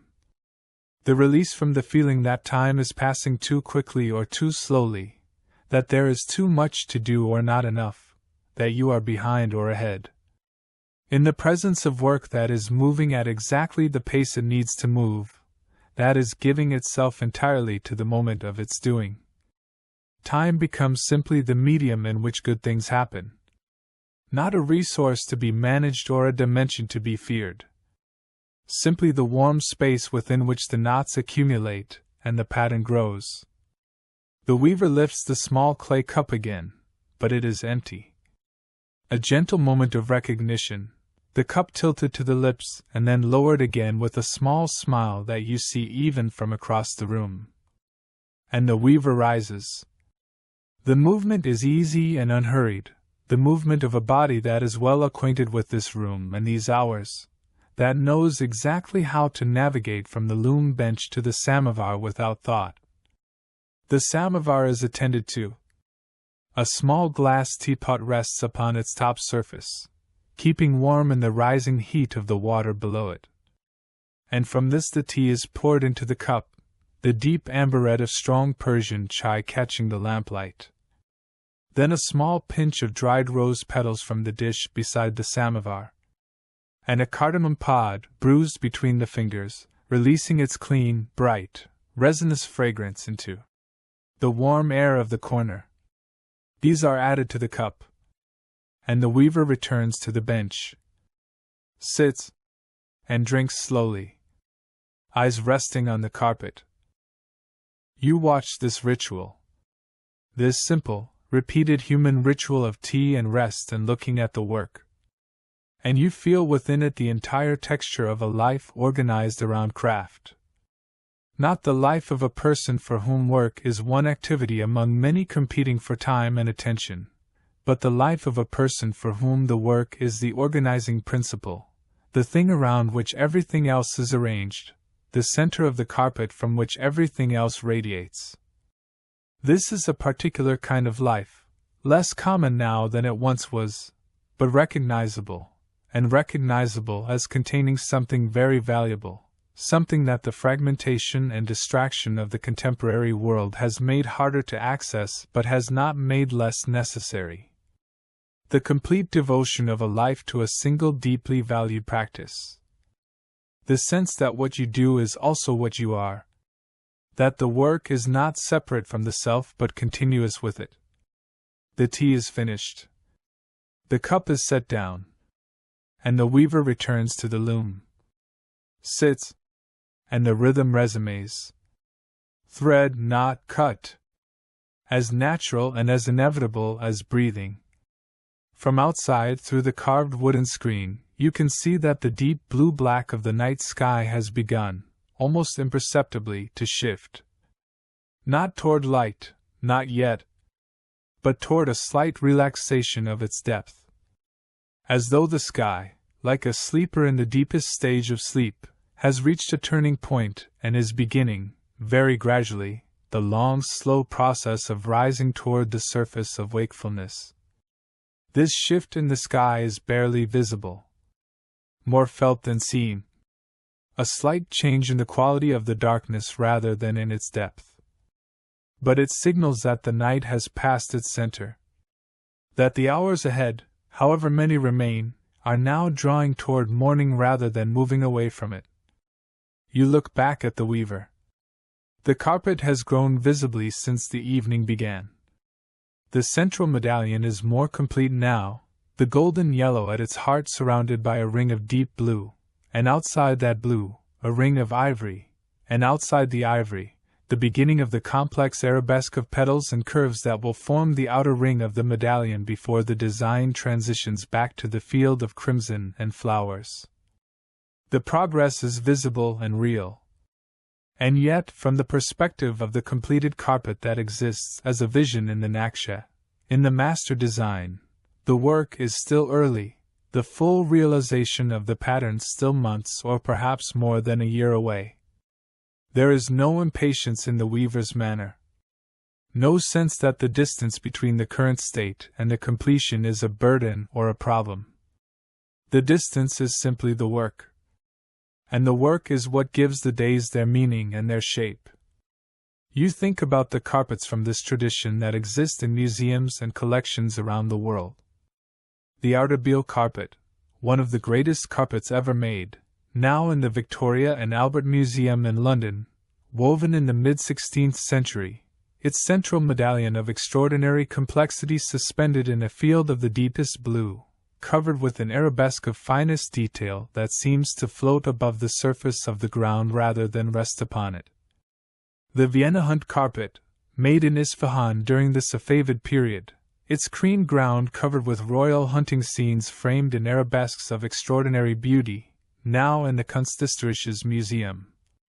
The coronation carpet of Sweden, presented to Swedish diplomatic missions in the 17th century, whose extraordinary quality speaks of the great royal workshops of Isfahan at the height of their production. Each of these carpets represents hundreds of thousands of hours of human attention and skill. Each was made in workshops not so different from this one, by weavers whose hands moved in the same rhythms as the hands you are watching now, whose eyes evaluated the emerging pattern with the same quality of calm, practiced attention, whose relationship to time and work and beauty was the same relationship you are witnessing here. These great carpets have endured for centuries and more, their colors still speaking the language of the dyers who made them, their patterns still carrying the intelligence of the designers who conceived them, their textures still expressing the care of the weavers who brought them into being. This is the extraordinary gift of this kind of work. Its capacity to endure, to carry meaning and beauty forward through time in a way that few human creations can match. A poem endures if it is written down and copied and read. A building endures if it is maintained and inhabited and cared for. A carpet endures in itself, in the physical resilience of its materials and the integrity of its structure, needing only to be kept dry and free of the particular enemies that threaten fiber. And in enduring, it carries with it the presence of all the human attention and care that went into its making. Every knot tied by a human hand remains, for as long as the carpet lasts, a small evidence of that human presence. A record of a moment of attention, permanent as any record can be. The night outside deepens in that paradoxical way that very late hours have, seeming to grow both darker and somehow more transparent at once, more permeable, as though the distinction between the sleeping world and the waking one has thinned in the small hours. In the workshop, this thinning is felt as a deepening of the existing quiet rather than as any particular change. The lamplight is unchanged, steady and warm. The weaving sound is unchanged, soft and rhythmic. The samovar breathes its unchanged breath. But somehow all of it feels more present, more vivid, as though the night's quiet has stripped away some layer of ordinary perception and left you more open to the specific, particular beauty of this place and this moment. You look at the carpet that hangs on the wall. The night blue carpet with its arabesque of white and gold flowers. And for a moment, in this particular quality of light and quiet, something shifts in your perception of it. You see it not as a flat object but as a depth. As though the surface of the carpet were a window into the garden it depicts. As though the flowers were not representations of flowers but the flowers themselves, existing in some other light than ordinary daylight, in the golden light of a space where beauty simply is, permanent and without season. This shift in perception lasts only a moment. And then the carpet is a carpet again. Beautiful. Hanging quietly against the pale plaster wall. Its flowers woven of dyed silk and wool. Its pattern organized by a human intelligence. Made by human hands. Held in a room lit by oil lamps in an ancient city at the center of an ancient land. And this, simply this, is enough. Is more than enough. Is extraordinary.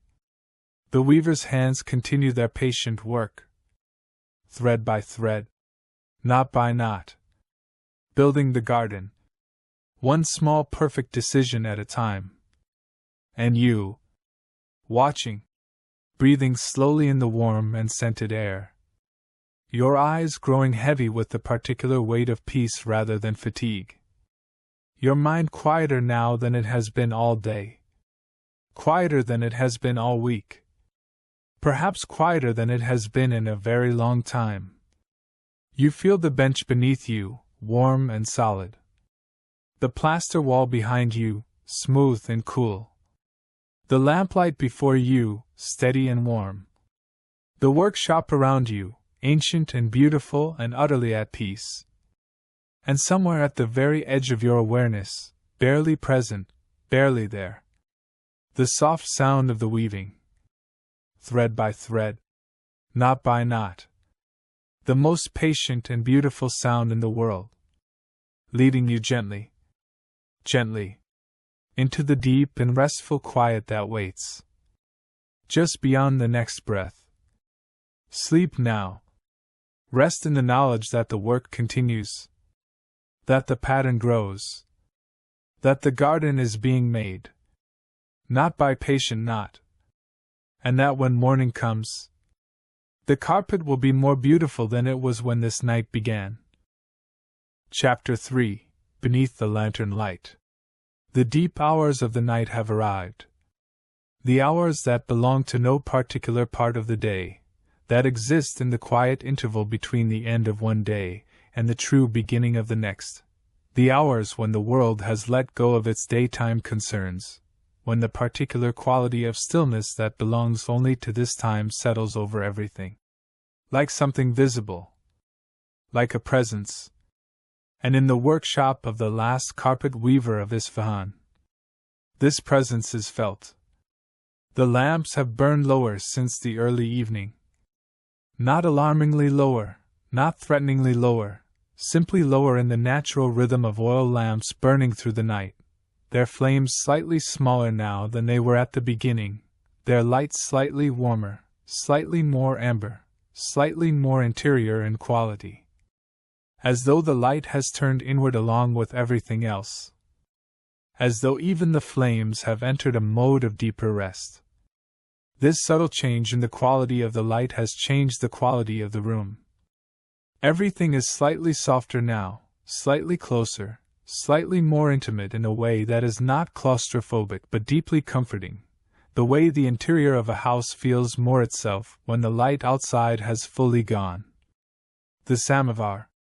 You have been aware of it since the first moment you entered the workshop, its steady exhalation of steam, its warm brass presence in the corner where two walls meet. But now, in these deep hours, in this lower, more amber light, it becomes the focal point of the room in a new way. Its surface reflects the lamplight in moving, shifting patterns, small warm highlights that travel across the curves of the brass as the steam above it creates tiny, barely perceptible air currents. The samovar is an ancient type of vessel. It has been used in Persian homes and workshops and tea houses for centuries. In its traditional form, it is heated by burning charcoal in an internal tube, the water in the surrounding chamber brought slowly to temperature and held there indefinitely, always hot, always ready to pour, always available to provide the warmth and the ritual of tea to whoever has need of it. The one in this corner is clearly old, its surface worn to the kind of deep warm patina that only comes from decades of use. Polished by the handling of many hands over many years to a finish that no new object can replicate, the finish of a thing that has been part of a life, that has absorbed the ordinary warmth and wear of human presence over a long time. The weaver has paused the work. Not in the brief evaluating pauses of earlier in the evening, but in a more sustained rest. The hands lie quiet in the lap. The eyes are closed. And yet the posture is not the posture of sleep, or not of sleep in the ordinary sense, more the posture of deep interior attention, of someone listening to something that can only be heard when the outer world is very quiet and the inner world is very still. You have seen this kind of stillness before, in people who have practiced meditation, or prayer, or any sustained form of inward attention. It is different from the stillness of unconsciousness. It is an active stillness, a gathered presence, a collected interior attention that is in some ways more awake than ordinary wakefulness. After a period of time that you find difficult to estimate, the weaver opens the eyes, lifts the hands, and without haste and without announcement, rises from the bench and moves to the samovar corner. The movements are slow and deliberate and contained, the movements of a body that has learned through long practice not to waste itself on hurry. The tea is poured, the familiar ritual of the glass teapot lifting and tilting over the small ceramic cup, the deep amber stream falling into the cup with a sound that is barely audible but oddly precise, like a note struck on a small bell. This time you notice that the weaver adds to the cup, in addition to the rose petals and the cardamom, a few threads of saffron, drawn from a small ceramic jar with a fitted lid that sits beside the other spice vessels on the shelf above the samovar. The saffron threads are barely visible against the dark amber of the tea, but they transform the scent of the cup entirely. Even across the room, you catch the faintest breath of it. That complex, slightly medicinal, deeply warming fragrance of saffron, one of the most particular and evocative smells in the world, a smell that is simultaneously ancient and vivid, that carries within it the entire landscape of the Persian highlands in spring. You find yourself wanting a cup of that tea, and as though the thought were a spoken request, the weaver turns toward you and inclines the head, the slight, deliberate inclination that is an invitation. You rise from the bench where you have been sitting, and you cross the room. Your footsteps on the worn stone floor are the only sound besides the quiet of the samovar. A cup is prepared for you with the same care and deliberateness that characterize the preparation of the weaver's own cup. The tea poured, the rose petals, the bruised cardamom, and then the saffron threads, lifted from the ceramic jar and placed in the cup with a careful hand. The cup is placed in your hands. Its warmth transfers immediately through the thin ceramic to your palms. A warmth that seems to go beyond the physical, that seems to carry within it the accumulated warmth of all the cups prepared at this samovar in all the years of this workshop's existence. You lift the cup and breathe in the steam. The scent rises to meet you. Black tea, strong and slightly tannic, the base note. Then the cardamom, sharp and clean and resinous, a brightness. Then the rose, soft and slightly sweet, a curve of warmth within the sharpness. And then, above all of it, and through all of it, the saffron. That extraordinary, particular, impossible to describe fragrance that has been used in Persian cooking and medicine and perfumery and dyeing for 3 millennia, that is at once warm and cool, sweet and slightly bitter, deeply calming and subtly stimulating. It is the smell of a civilization, of a culture that learned to value beauty and complexity and depth in everything it touched. You take a first sip. The tea is hot, hot in that precise way that tea should be, hot enough to warm you through immediately, not so hot that you cannot taste it fully. The flavor is as complex as the scent suggested. The slight bitterness of the strong tea, the warmth of the spices, the floral quality of the rose. And beneath all of it, running through all of it like a thread of gold through a crimson carpet, the warm, ancient, grounding presence of the saffron. You hold the cup in both hands, and you drink slowly. In the warm corner beside the samovar, the two of you stand in a companionable quiet that requires no words. The lamps burn their low amber gold around the room. The looms stand patient in the warm shadows. The colored threads on their shelves glow softly. And outside the carved wooden screen, the night holds its deep, clear stillness. The tea warms you from within, and the warmth spreads, from your hands outward through your arms, from your throat downward through your chest, from your belly outward to all the extremities of your body. You feel it in the tips of your fingers, and the loosening of a tension you had not known you were holding. After a time, the cups are empty. Yours is set on the tray beside the samovar, gently, with care. The weaver returns to the loom bench, and settles again before the carpet. And you return to the wooden bench along the wall. And the rhythm of the room reassembles itself. The soft sound of the weaving resuming its patient measure. The lamps burning their warm gold. The samovar breathing its quiet thread of steam. Your body feels different now than it did when you first entered the workshop. Warmer, more settled, more at rest within itself. The tea has contributed to this, but the tea is only part of it.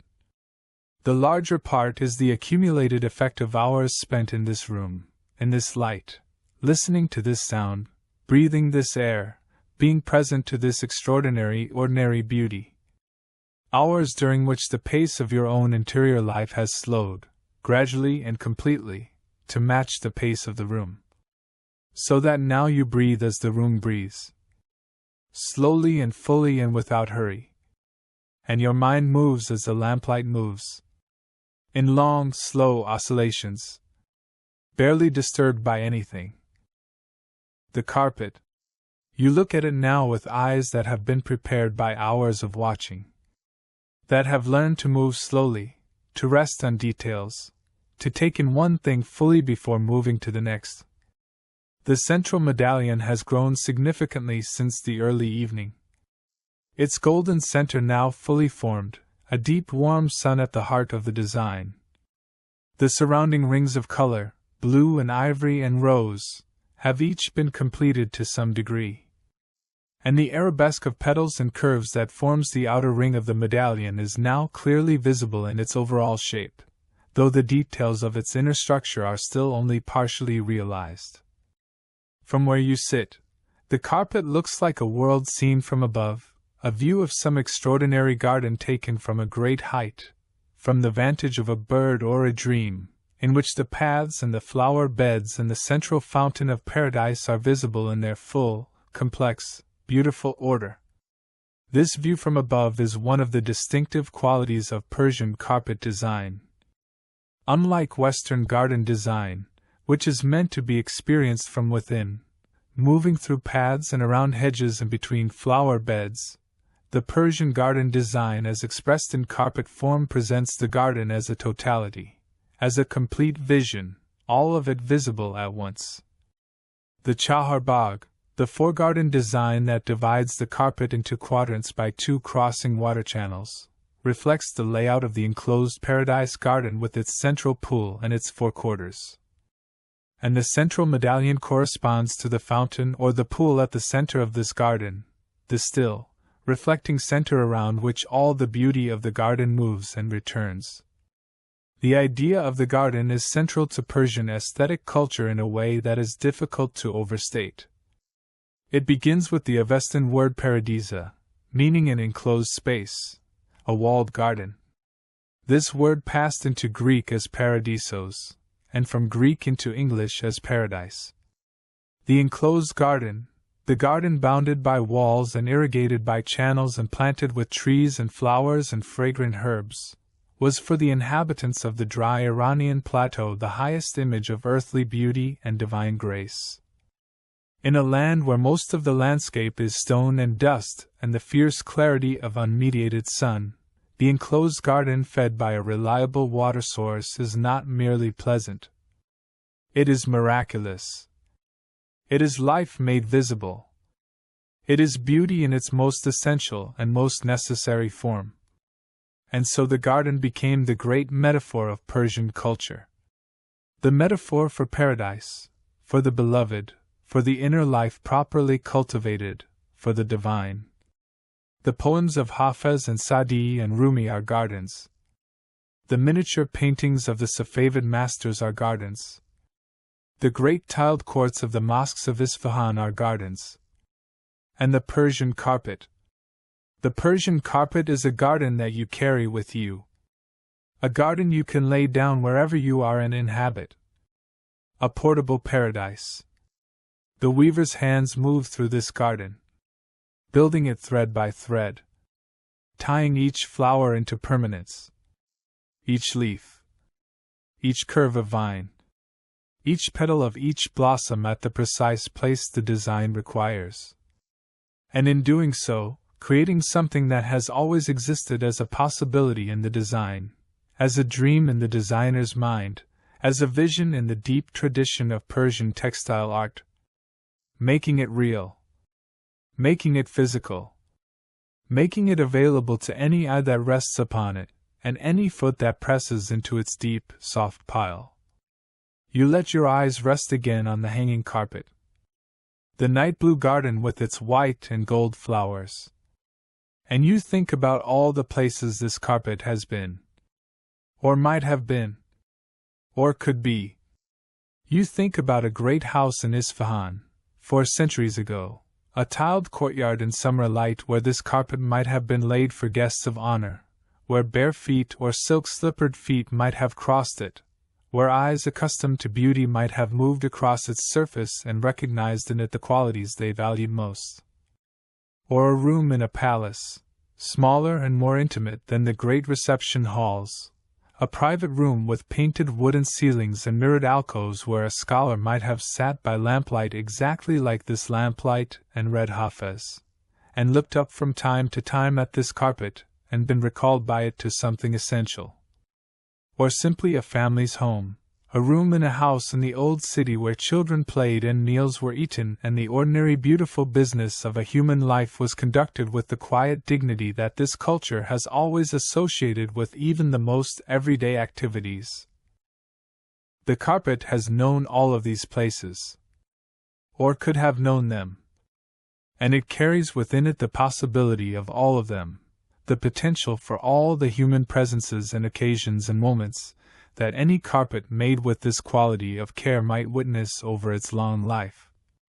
Outside the carved wooden screen, the sky has shifted further.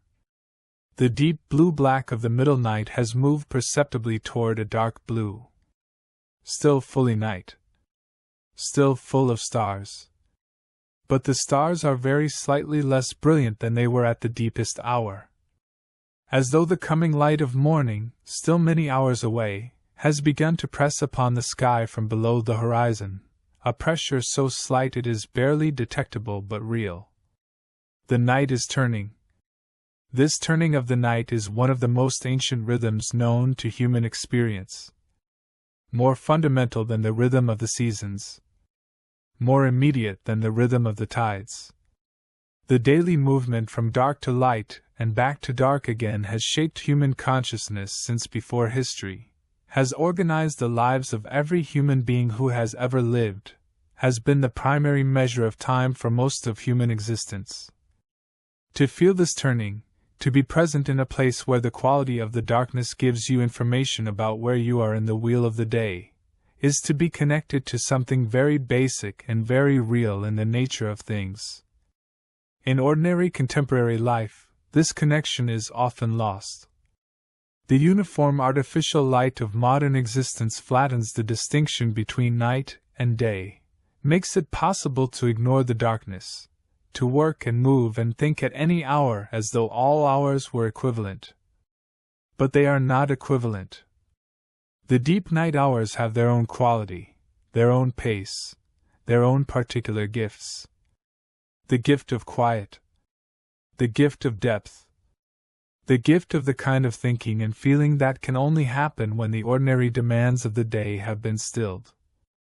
The workshop has been holding these gifts all night. And you have been receiving them. With your breath. With your slowed attention. With your gradually deepening peace. The weaver has been working for hours without significant pause. And yet there is no sign of fatigue in the movements. No decreasing precision, no growing heaviness in the hands.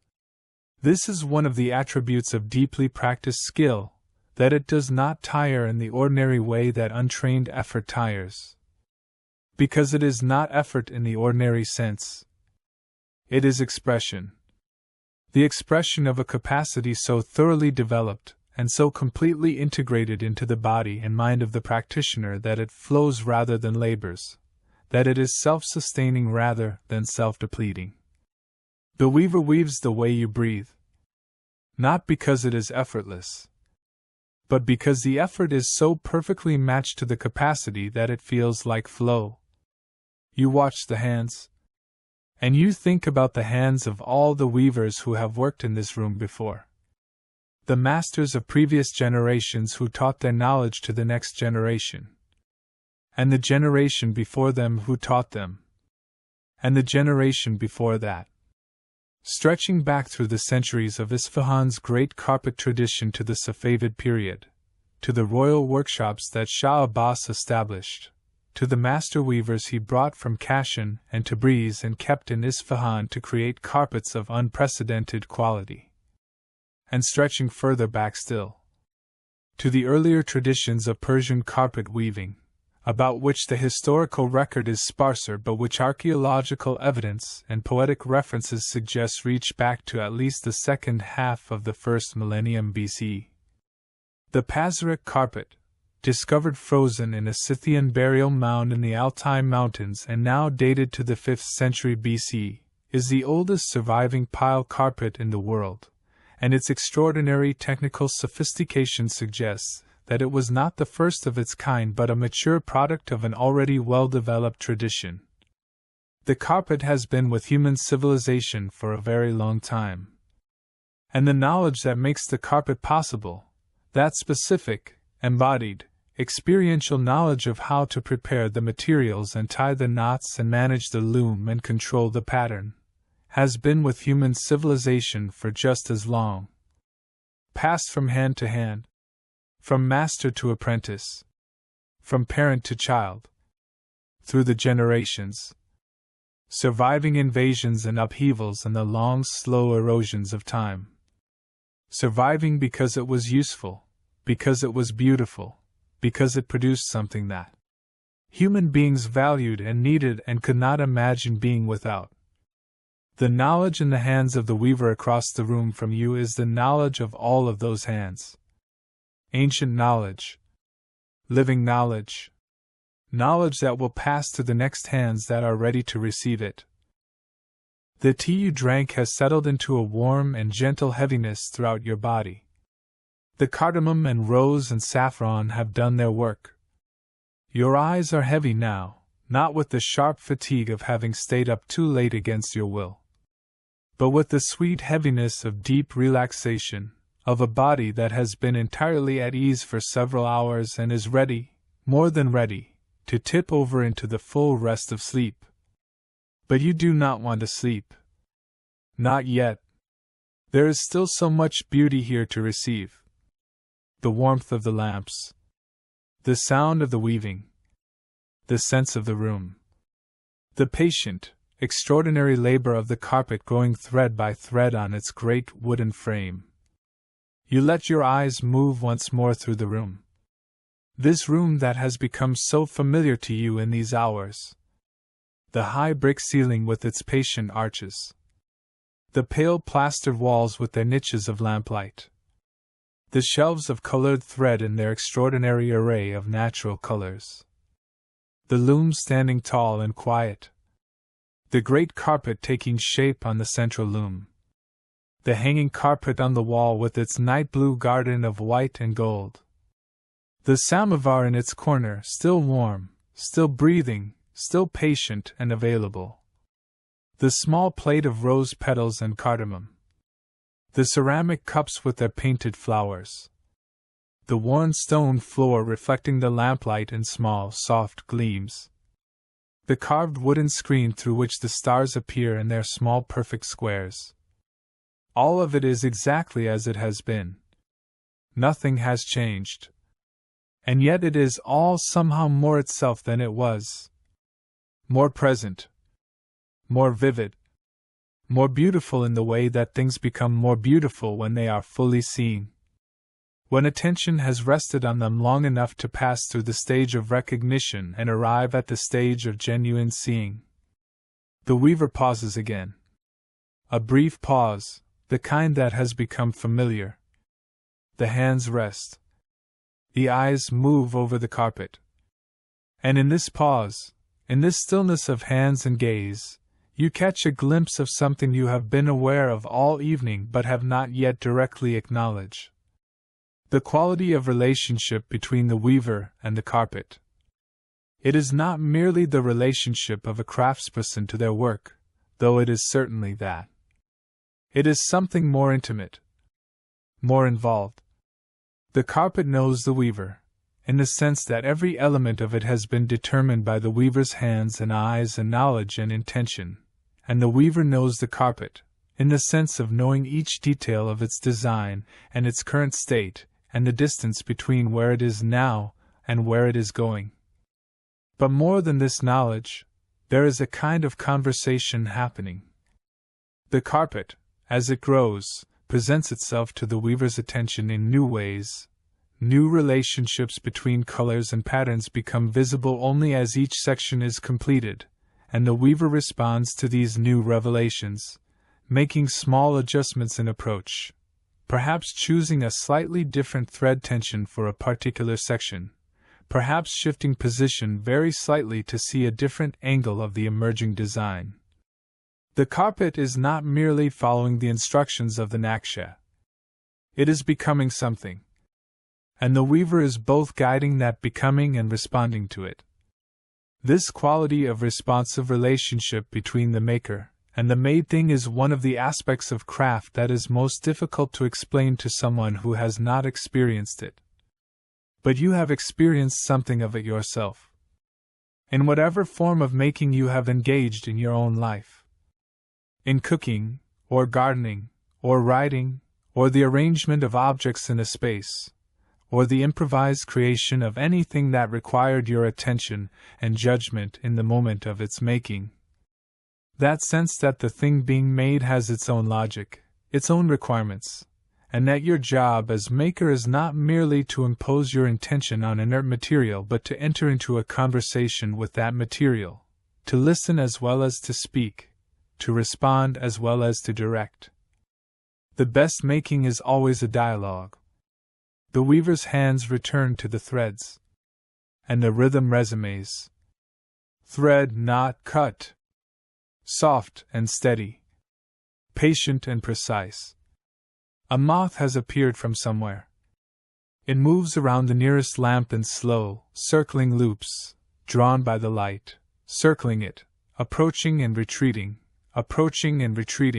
in the characteristic, hypnotic dance of moths and flames. You watch it for a while.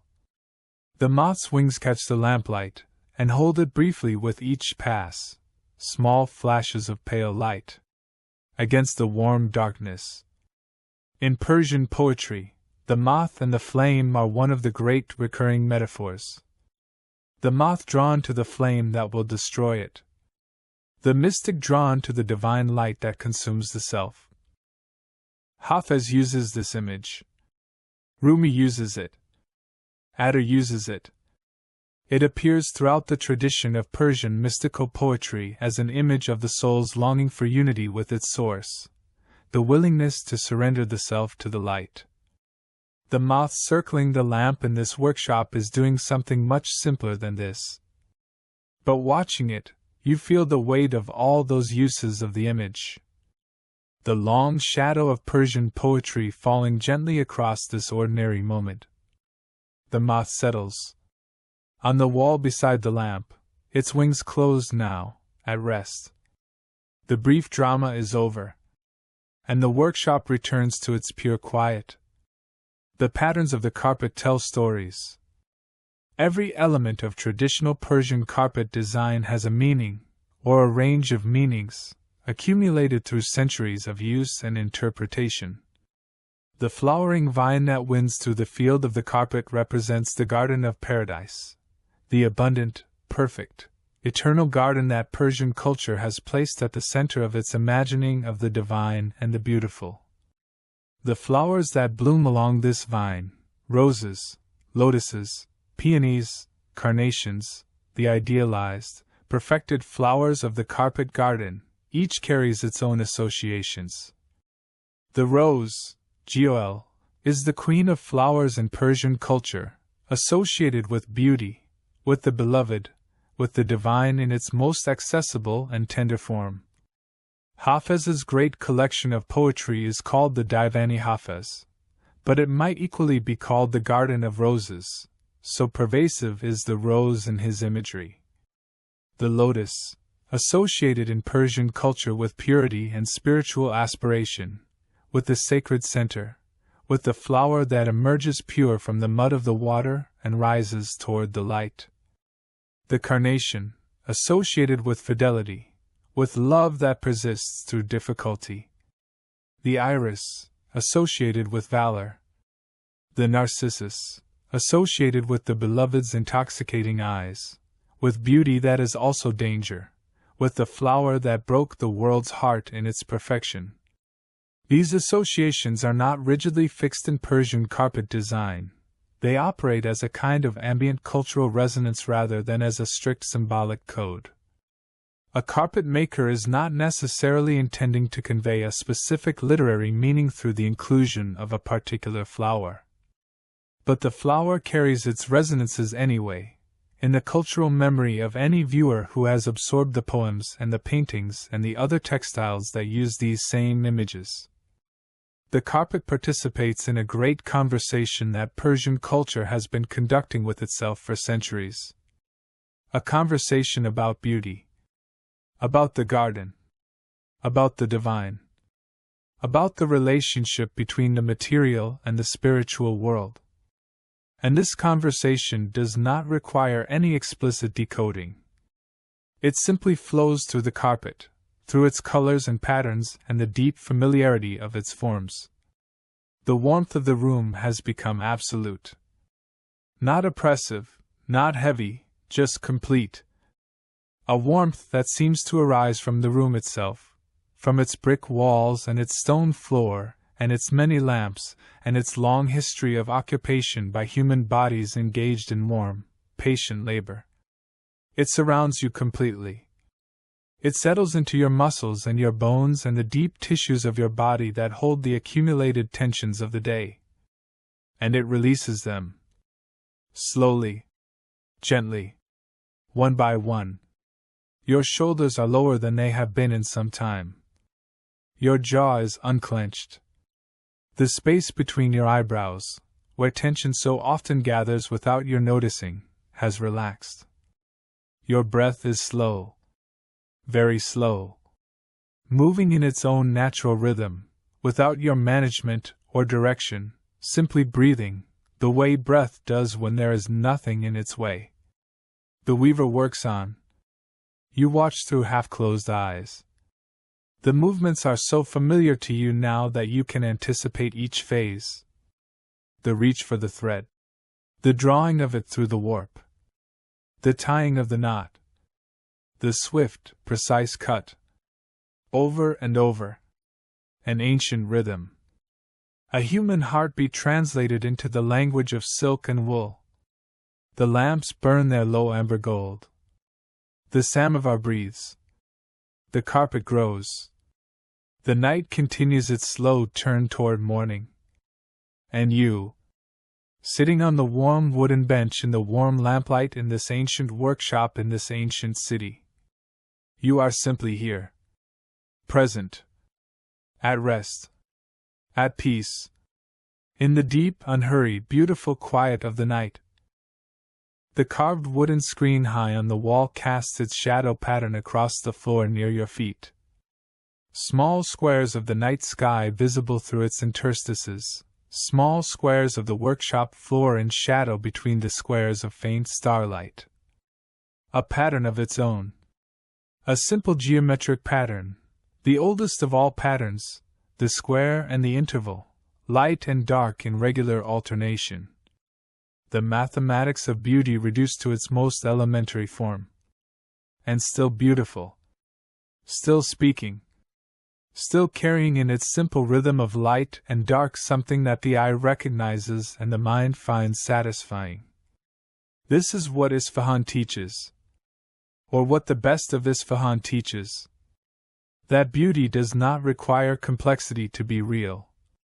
That the simplest arrangement of light and shadow, the most elementary repetition of a geometric form, can carry the same quality of presence as the most elaborate arabesque.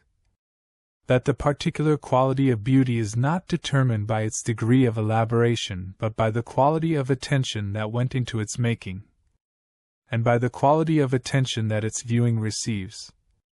You close your eyes. Not to sleep. Not yet. Simply to rest them. To give them a moment of complete darkness after the hours of warm lamplight and colored thread. Behind your closed eyes. The warmth of the room persists. The sound of the weaving persists. The sense of the room persists. Cedar and wool and dye and tea and the faint lingering of saffron from the cup you held. All of it present. All of it real. In the darkness behind your closed eyes, something is visible. Not a literal image, but a quality, a sense of color, a warmth of visual experience that seems to arise from everything you have been seeing for the past several hours. The deep crimson of the carpet ground. The blue of the night sky and the hanging carpet. The golden yellow of saffron at the heart of the medallion. The green of vine and leaf. The ivory of flower petals at their most delicate. All of these colors are present behind your closed eyes, not as distinct images but as a kind of luminous warmth, as though the colors have been absorbed into you and are now gently illuminating you from within. And in this interior space, in the warm, colored darkness behind your closed eyes, you feel the carpet weave itself. Not literally, but in the way that understanding sometimes comes as a felt sense rather than a thought. You feel the accumulation of knot upon knot, of color upon color, of intention upon intention. You feel the way each small decision contributes to something larger than itself. The way the individual threads become the pattern. The way the pattern becomes the carpet. The way the carpet becomes the garden. The way the garden becomes the paradise. And this feeling, this sense of participation in the process of beauty's becoming, is itself a form of rest. A form of rest that goes deeper than the cessation of activity. That reaches into the place where the mind's hunger for meaning lies, and satisfies it. Quietly. Completely. You open your eyes. The workshop is exactly as it was. The weaver is working. The lamps are burning. The night holds its deep peace outside the carved wooden screen. And you are here. Warm. At rest. In the ancient, beautiful, patient workshop of the last carpet weaver of Isfahan. Where the work continues. And will continue. Through the rest of this night. And through all the nights that follow. Breathe. And let the warmth of the room hold you. And let the sound of the weaving carry you. Gently. Gently. Down into the deep rest that waits for you. Like a carpet laid down in a garden. Beneath the stars of Isfahan. Chapter 4. Dawn upon the finished carpet. The darkness outside the carved wooden screen is no longer the absolute darkness of the deep night. Something has changed. Something subtle, something that requires the particular patience that these hours of rest and warmth and lamplight have cultivated in you to perceive. But it is there. At the horizon, though the horizon is not visible from within this workshop, at the place where the darkness of the earth meets the darkness of the sky, the first almost imperceptible distinction has appeared. Not light. Not yet. Simply the absence of the most complete darkness. A very slight, very gentle differentiation in the quality of the black. A whisper of the day to come. The stars visible through the carved wooden screen are still fully present, still clear and bright. But the brightness they carry has a different quality now. It is the brightness of stars that are beginning to be competed with, that are holding their light against the very first, infinitely faint beginning of the approaching day. They will hold their light for a long time yet. The day is still far, but it has announced itself. The workshop is quiet in a way that is different from the quiet of the deep night hours. The deep night quiet was a quiet of fullness, of the world turned entirely inward, of all the visible and audible activities of human life withdrawn into the darkness and the silence. This quiet, the quiet of the hours before first light, is a quiet of readiness, of the world at the moment of its greatest potential, poised between the completion of the night and the beginning of the day, holding both in a single suspended moment. It is the most beautiful quiet of all. The lamps, they have burned through the night. The oil in several of them is low enough now that their flames are smaller, their light more concentrated, more intimate, more golden than amber. They are finishing the night's work. As the weaver is finishing the night's work. As the carpet is moving toward its completion. As you, in your own way, are completing the long, beautiful arc of this night in this place. The carpet. You look at it now with eyes that the night has given a particular quality of vision. Not the sharp, analytical seeing of the daytime mind, but a softer, more receptive seeing, the seeing of eyes that have been resting for hours in warm light and have been opened and closed many times in the rhythm of deep relaxation. The carpet is more complete than it was when the night began. Significantly more complete. The central medallion has reached its full extent, all its rings of color, and all its arabesques of petal and curve fully realized in the warm lamplight. The field of crimson surrounding the medallion has expanded in all directions, carrying with it its flowers and vines and the extraordinary precision of its repeating pattern. And the border, that framing band of interlacing vines and blossoms, is fully visible now along 3 of the 4 edges of the completed portion, its continuous circuit of beauty running around the carpet's perimeter with the patient inevitability of a river running to the sea. But the carpet is not finished. Not yet. There is still work to be done, still sections of the warp that await their covering of knotted thread. Still portions of the design that exist only in the paper naksha and in the weaver's memory. The completion is coming. But it is still ahead, still requiring its weeks and its months of patient, daily labor. And yet, in this pre-dawn light, in this particular quality of lamp and approaching day, the carpet has a completeness about it that transcends the literal incompleteness of the work. It is complete in its beauty, in the quality of attention it embodies, in the presence of everything essential that a carpet of this tradition and quality requires. The rest, when it comes, will simply be more of the same perfection. More of the patient, beautiful accumulation of knots and color and care. The weaver is still at the loom. Still working.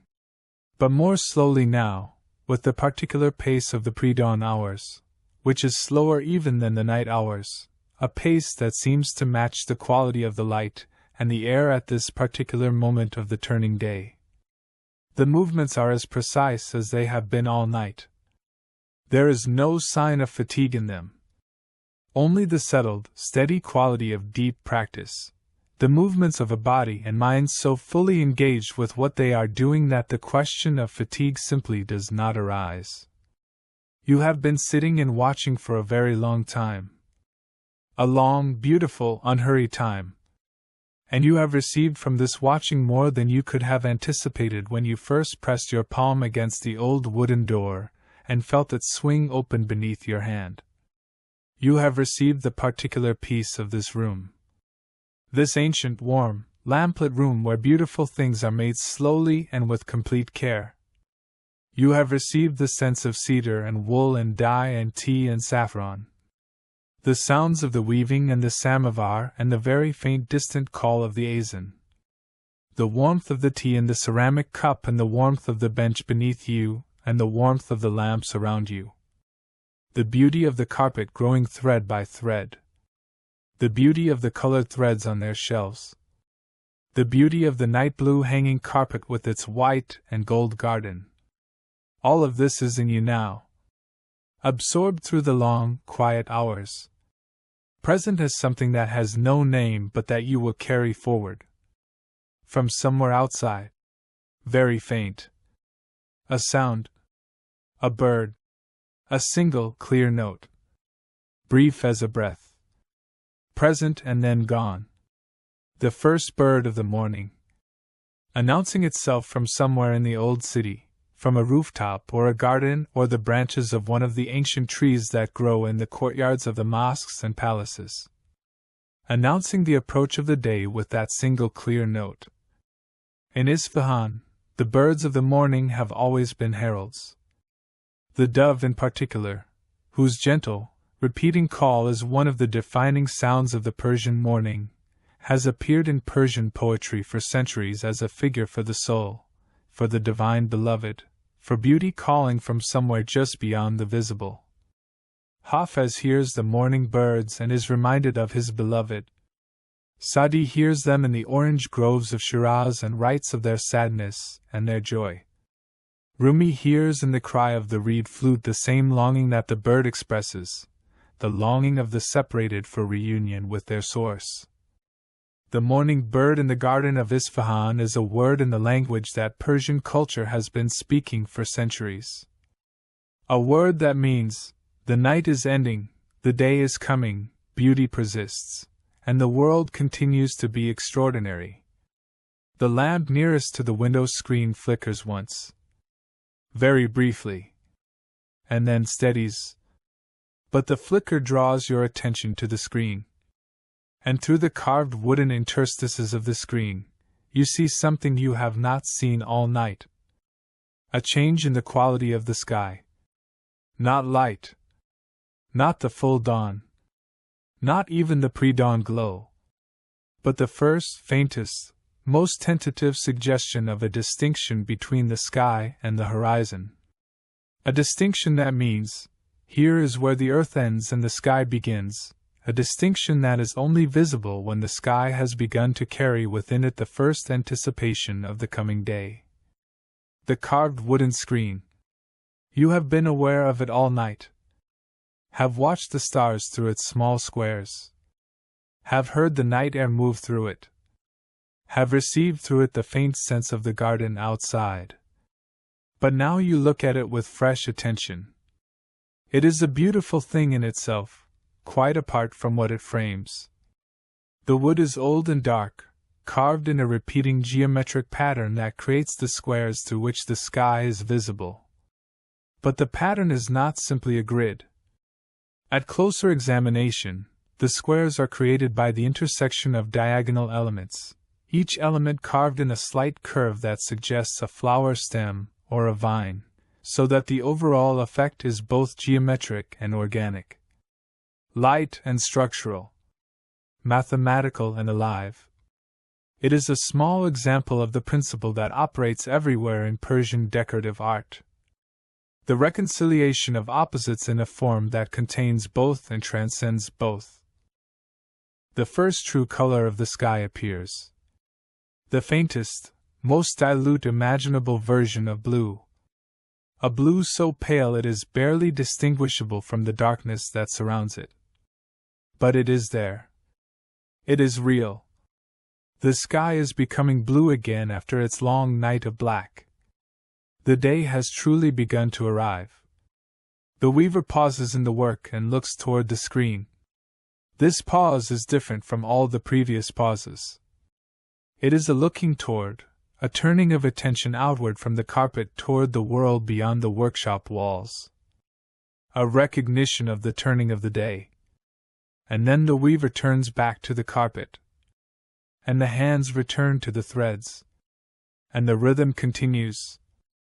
But now there is something additional in the quality of the room. The quality of anticipation. Not anxious anticipation, not the anticipation of something unknown or uncertain. The anticipation of something long awaited and fully expected and deeply welcome.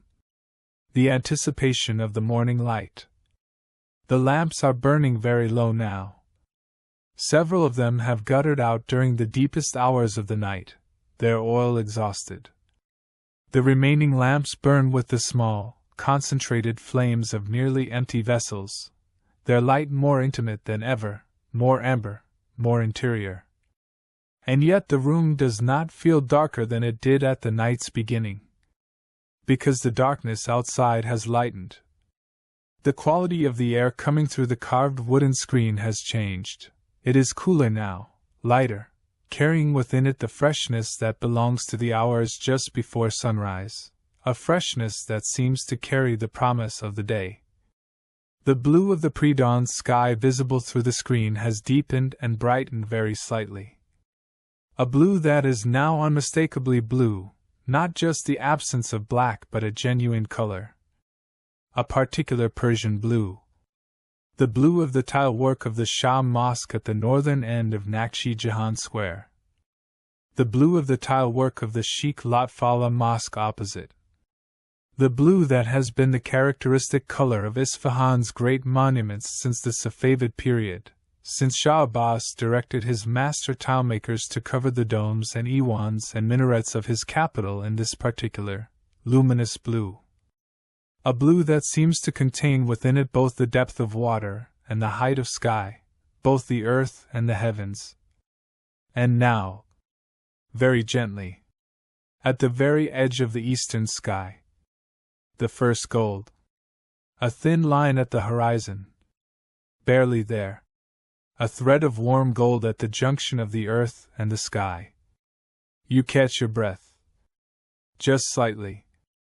The way you catch your breath at any moment of genuine beauty that arrives without warning even when you have been waiting for it.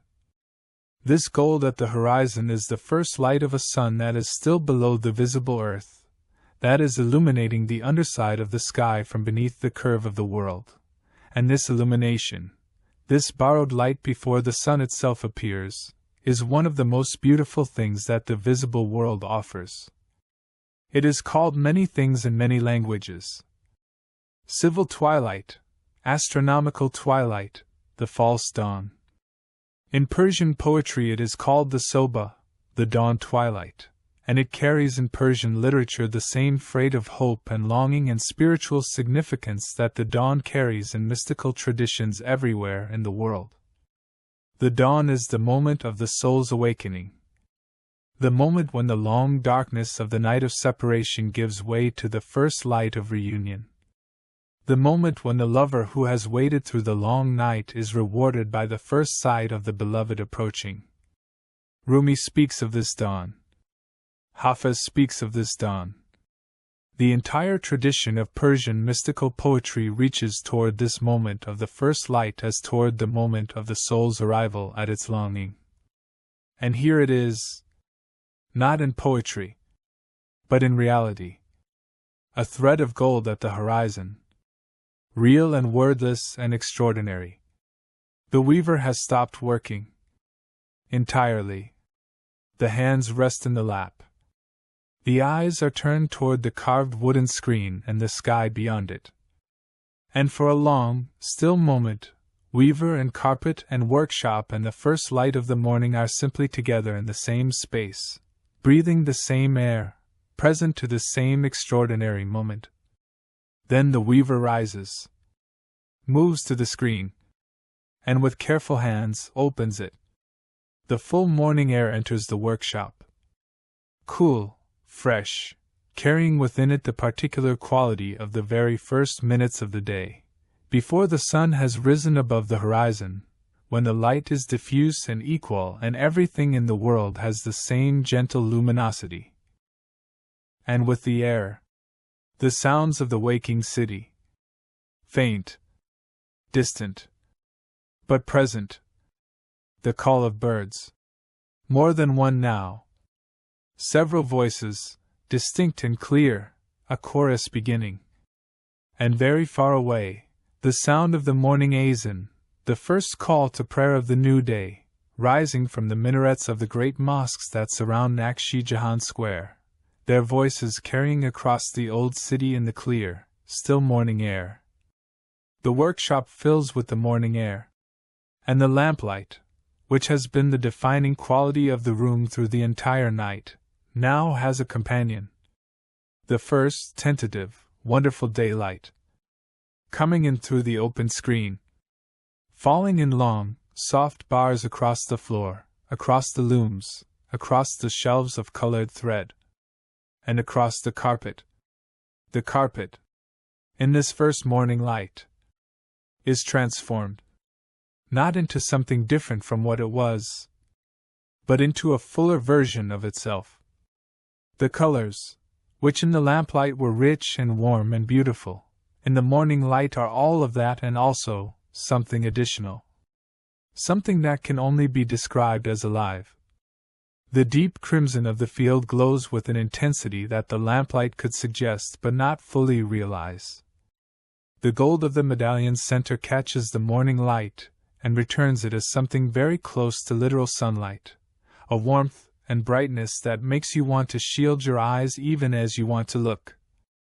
The blue of the surrounding rings, the night blue of the sky before you knew it would become morning, deepens and enriches in the new light until it is the color of lapis lazuli held up to the sun.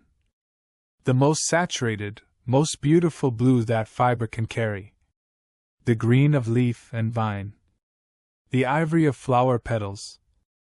The rose of the inner rings of the arabesque. All of it is more itself in this first morning light. All of it more completely what it has always been. And the border, that continuous circuit of flowering vine that runs around the entire perimeter of the completed portions of the carpet, in this light, seems to move.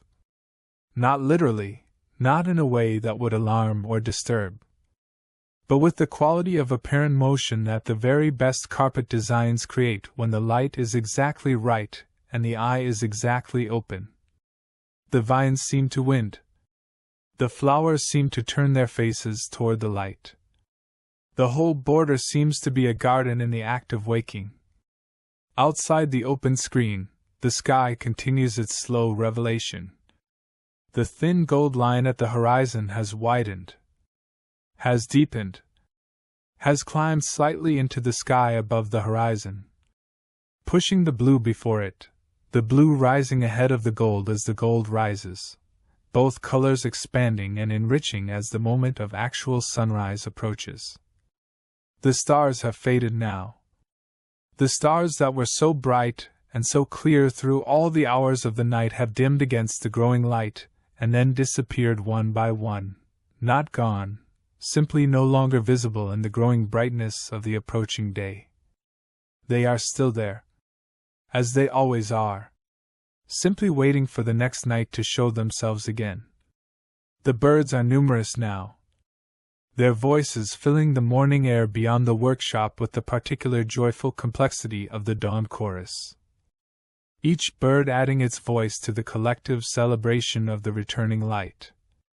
A celebration so ancient and so consistent that the dawn chorus of any given morning in Isfahan today is essentially indistinguishable from the dawn chorus that the first inhabitants of this valley heard, that the builders of the first settlements on this fertile plain heard, that the poets and the carpet weavers of the Safavid court heard.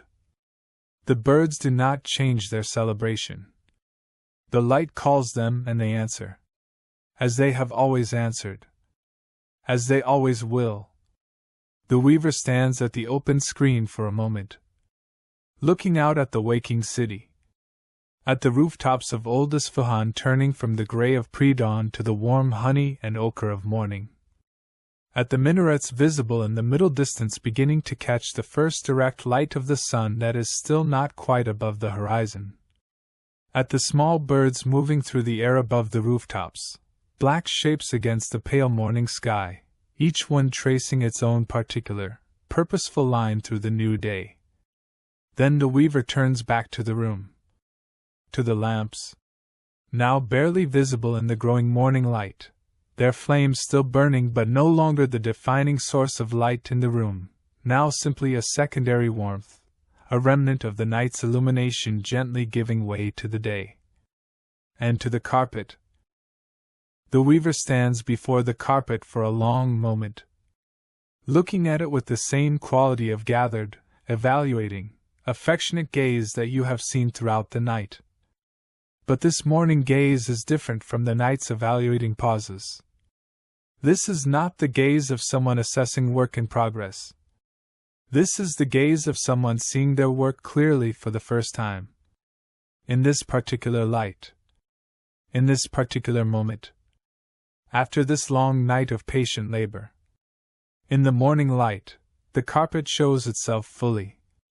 Its colors at their most honest.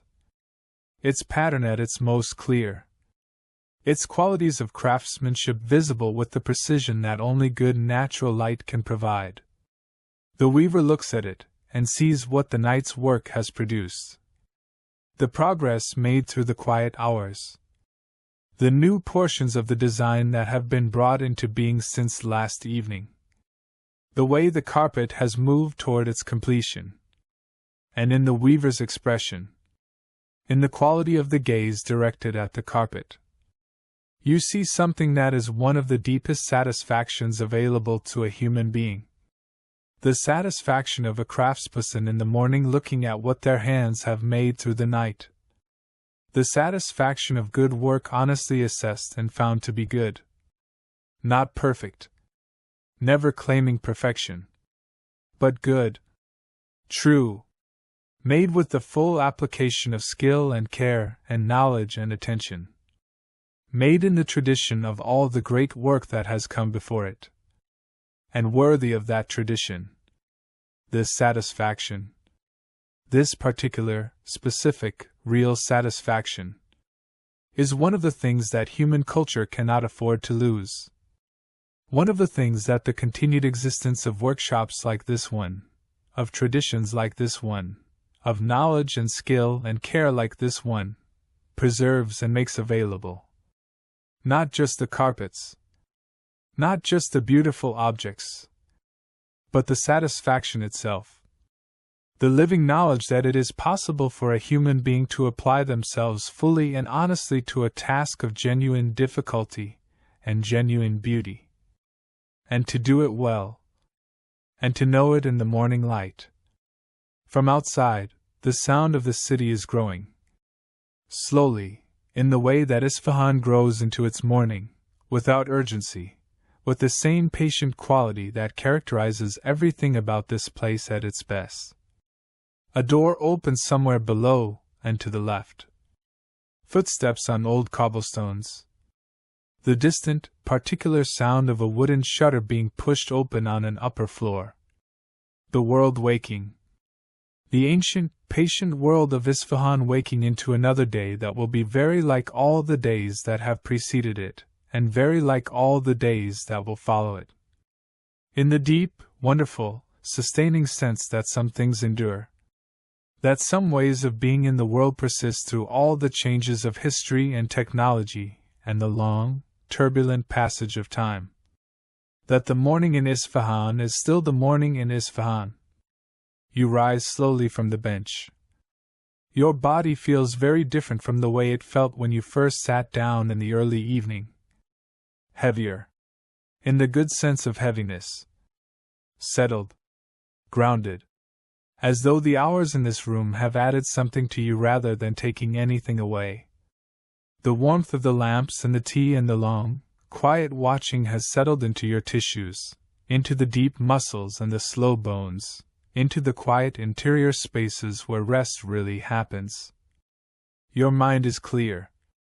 Not sharp in the daytime sense of sharp, not alert, and ready for the demands of the ordinary world. But clear in the sense of being without the clutter that usually occupies it. The anxieties and the plans and the repetitive thoughts and the half-finished ideas. All of that has been gently swept away by the hours in this room. And what remains is simply yourself. Quiet. Present. At peace. You walk slowly toward the carpet on the loom, and you stand before it. In the morning light. Looking at it with the eyes that the night has given you. It is extraordinary. More extraordinary than you have been able to fully take in through all the hours of watching in the lamplight. The morning shows you things the lamplight could only suggest. The extraordinary fineness of the knotting, visible now with real clarity, the individual knots distinguishable at close range while the eye, drawn back to a slight distance, sees only the smooth, continuous surface of a perfectly realized design. The precision of the boundaries between colors. Clean as drawn lines. The work of a hand that knows exactly where it is going and places each element with absolute intention. The quality of the colors themselves, those living, breathing, complex colors made from roots and minerals by a master dyer's knowledge, each one richer and more complex than any photographic reproduction can capture, each one containing within it the variable, organic quality of things made by hand from materials drawn from the natural world. The central medallion in the morning light is something close to miraculous. The golden center, deep and warm and radiating, ringed by its circles of blue and ivory and rose, surrounded by the complex arabesque of petal and curve, appears in this light to be not merely a pattern woven into a carpet, but a sun made of silk and wool and the accumulated knowledge of centuries. A sun that shines not outward into space but inward into the carpet itself, illuminating from within the garden of flowers that surrounds it, making everything around it more itself, more vivid, more real. And the flowers, those perfect, permanent, eternally blooming flowers of the Persian carpet garden, in this morning light, seem for a moment to actually move. A very slight, very subtle, trembling of the pattern that is produced by the quality of the light falling across the slightly irregular surface of the pile. By the way the naturally spun and naturally dyed thread catches and reflects the light in different ways at slightly different angles. By the way the eye moves across the design and the design seems to move in response. For just a moment, the garden breathes. You stand before the carpet for a long time. In the growing morning light. Breathing slowly. Feeling the particular quality of what the night has given you. The peace. The rest. The deep, settling calm that comes from hours in the presence of beautiful things made with care. From hours in the presence of a tradition of human skill and devotion that has persisted for centuries and will persist for centuries more. From the warmth of the tea and the lamps and the ancient brick walls. From the soft, patient sound of the weaving. From the sense of cedar and wool and dye and rose and saffron. From the simple, extraordinary fact of having been here. In this room. In this city. In this night. A shaft of direct sunlight enters through the open screen. The first shaft of sunlight. The sun has cleared the horizon, has risen above the rooftops of the old city and found the angle that brings its light directly into the workshop through this window. And as this shaft of golden light touches the carpet, everything changes. And nothing changes. The colors blaze for a moment at an intensity that exceeds anything the lamplight could produce. The crimson burns. The gold at the medallion's center ignites. The blue deepens to something that has no name. The white of the flower petals is suddenly the color of light itself. And then the sun moves, as it always moves, slowly, and the shaft of direct light shifts. And the carpet returns to the beautiful, honest morning illumination that it has been in since the screen was opened. Rich and clear and full of life. But no longer burning. No longer blazing. Simply beautiful. In the way that things are beautiful when they are seen clearly. Without any drama. Without any need for enhancement or exaggeration. Simply themselves. The weaver has moved to the small tray beside the samovar. Has set fresh tea. The morning tea. The first tea of the new day. A cup placed on the tray. Rose petals. Cardamom. The ceramic jar of saffron threads opened and a careful pinch added to the cup. The weaver turns toward you again. The same inclination of the head. The same invitation. And you cross the room one more time. To the corner of the samovar and the ceramic cups and the rose petals. And you receive the morning cup of tea. And you hold it in your hands. And you drink it slowly. Standing beside the weaver. In the morning light of Isfahan. Looking out through the open screen at the waking city. The tea is different in the morning than it was in the night. Not in its composition. Not in its flavors. But in the quality of its presence. In the night the tea was warmth and comfort, and the deepening of an already present peace. In the morning, the tea is awakening, the gentlest possible kind of awakening, the awakening of something that has rested completely, and is now moving toward the day with the particular freshness that only complete rest can produce. You drink the tea slowly. And you look out at the city. The rooftops of old Isfahan. Warm honey and ochre in the morning light. The minarets in the middle distance catching the sun. Their tilework beginning to show its blue and its gold, and its white as the light strengthens. The birds moving through the air above the rooftops. Each one precise and purposeful. Each one a small living note in the morning song of the city. And beyond the rooftops. Not visible from here but present. Always present in Isfahan. Nakshi Jahan Square. The World Image Square. One of the greatest public spaces ever created by human civilization. Lying in the morning light with the same vast, calm dignity that it has maintained since Shah Abbas laid its foundations 4 centuries ago. The great Sheikh Lotfallah Mosque on the eastern side. Its single dome, set without the minarets that most mosques require, because this mosque was never a public mosque but a private royal sanctuary, covered in the most extraordinary tilework in all of Isfahan, a dome that changes color through the day as the angle of the light changes, from cream in the early morning to golden rose at midday to the richest terracotta as the afternoon sun angles across it. The Shah Mosque on the southern side. The 2 great minarets flanking its portal covered in spiraling bands of blue and white tilework that seem to wind their way upward toward the sky. The Ali Kop Palace on the western side. Its high loggia opening onto the square, the place where the Safavid Shahs watched the spectacles of their court. And the great bazaar on the northern side. Its vaulted brick entrance arch opening into the covered labyrinth of trade that has connected Nakshi Jahan to the older commercial center of the city since Shah Abbas built it. All of this extraordinary human achievement. Waking quietly into another morning. Another day. In the long, continuous story of this place. You finish the tea. And you set the cup on the tray. Gently. With the same care with which you have seen everything handled in this workshop. The weaver has returned to the loom. And the work has resumed. The morning work. Perhaps more vigorous than the night work, perhaps at a slightly different pace.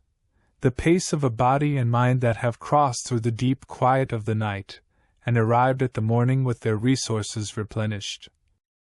Thread not cut. The carpet grows in the morning light. You stand and watch for a few more minutes. These last minutes in the workshop.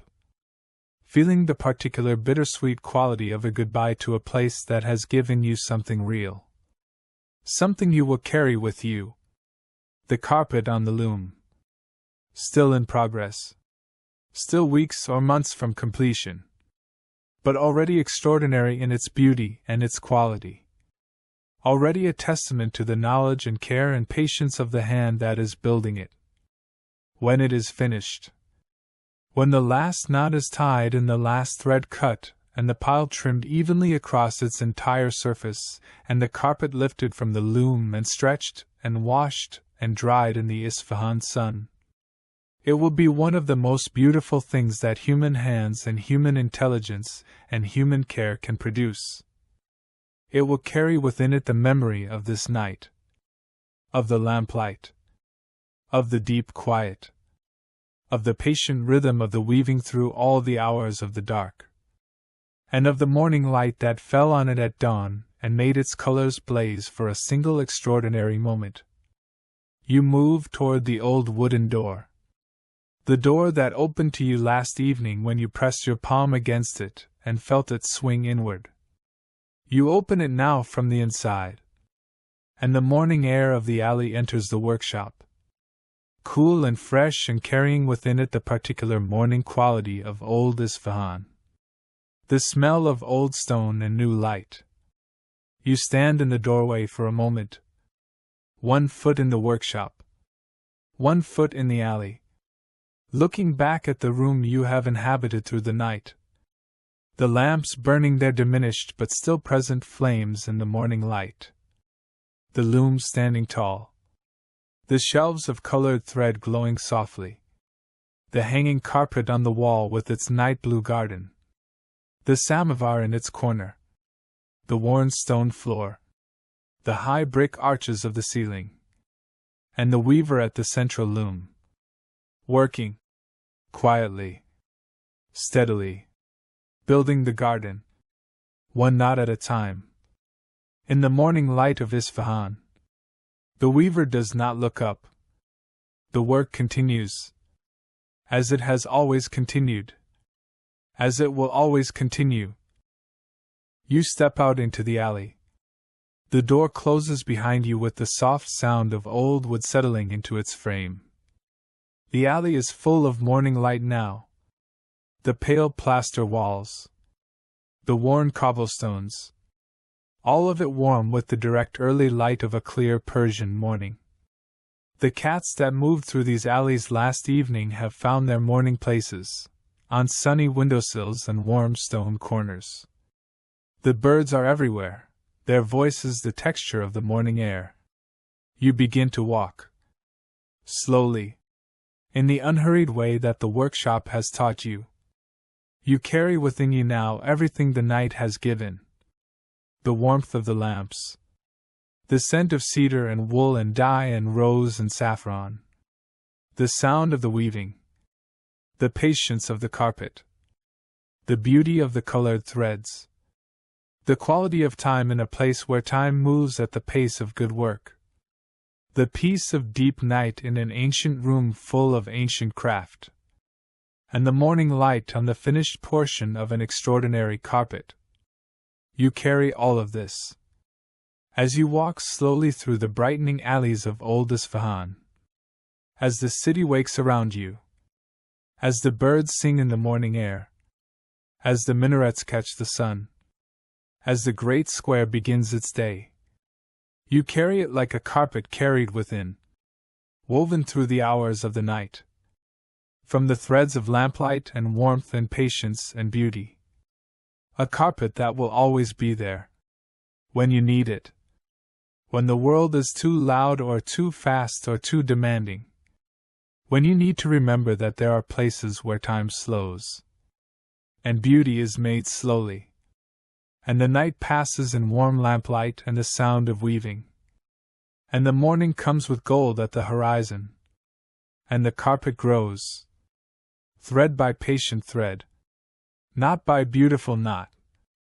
Toward its completion.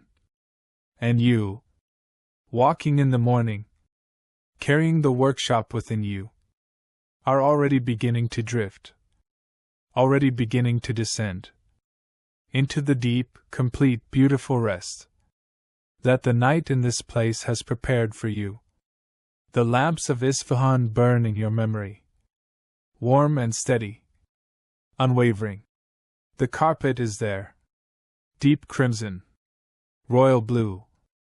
Golden saffron. Emerald green. Blooming eternally in its own permanent morning. the weaving sound, soft and steady. Thread, knot, cut. The scent of saffron tea, of cedar, of rose, and the morning light of Isfahan, falling softly through the carved wooden screen, onto the finished carpet, making the colors bloom. Sleep now. Let the carpet hold you. Let the lamplight warm you. Let the sound of the weaving carry you down into the deep, beautiful, patient rest that belongs to those who have spent a night in the presence of extraordinary human care. You are resting now, in the workshop of the last carpet weaver of Isfahan, where the work continues, and the garden grows, and the beauty that human hands can make endures through the night, and through the morning, and through all the long, patient, beautiful years. Sleep. Breathe. Rest. The carpet is being woven, knot by knot, thread by thread, in the lamplight of Isfahan. For you,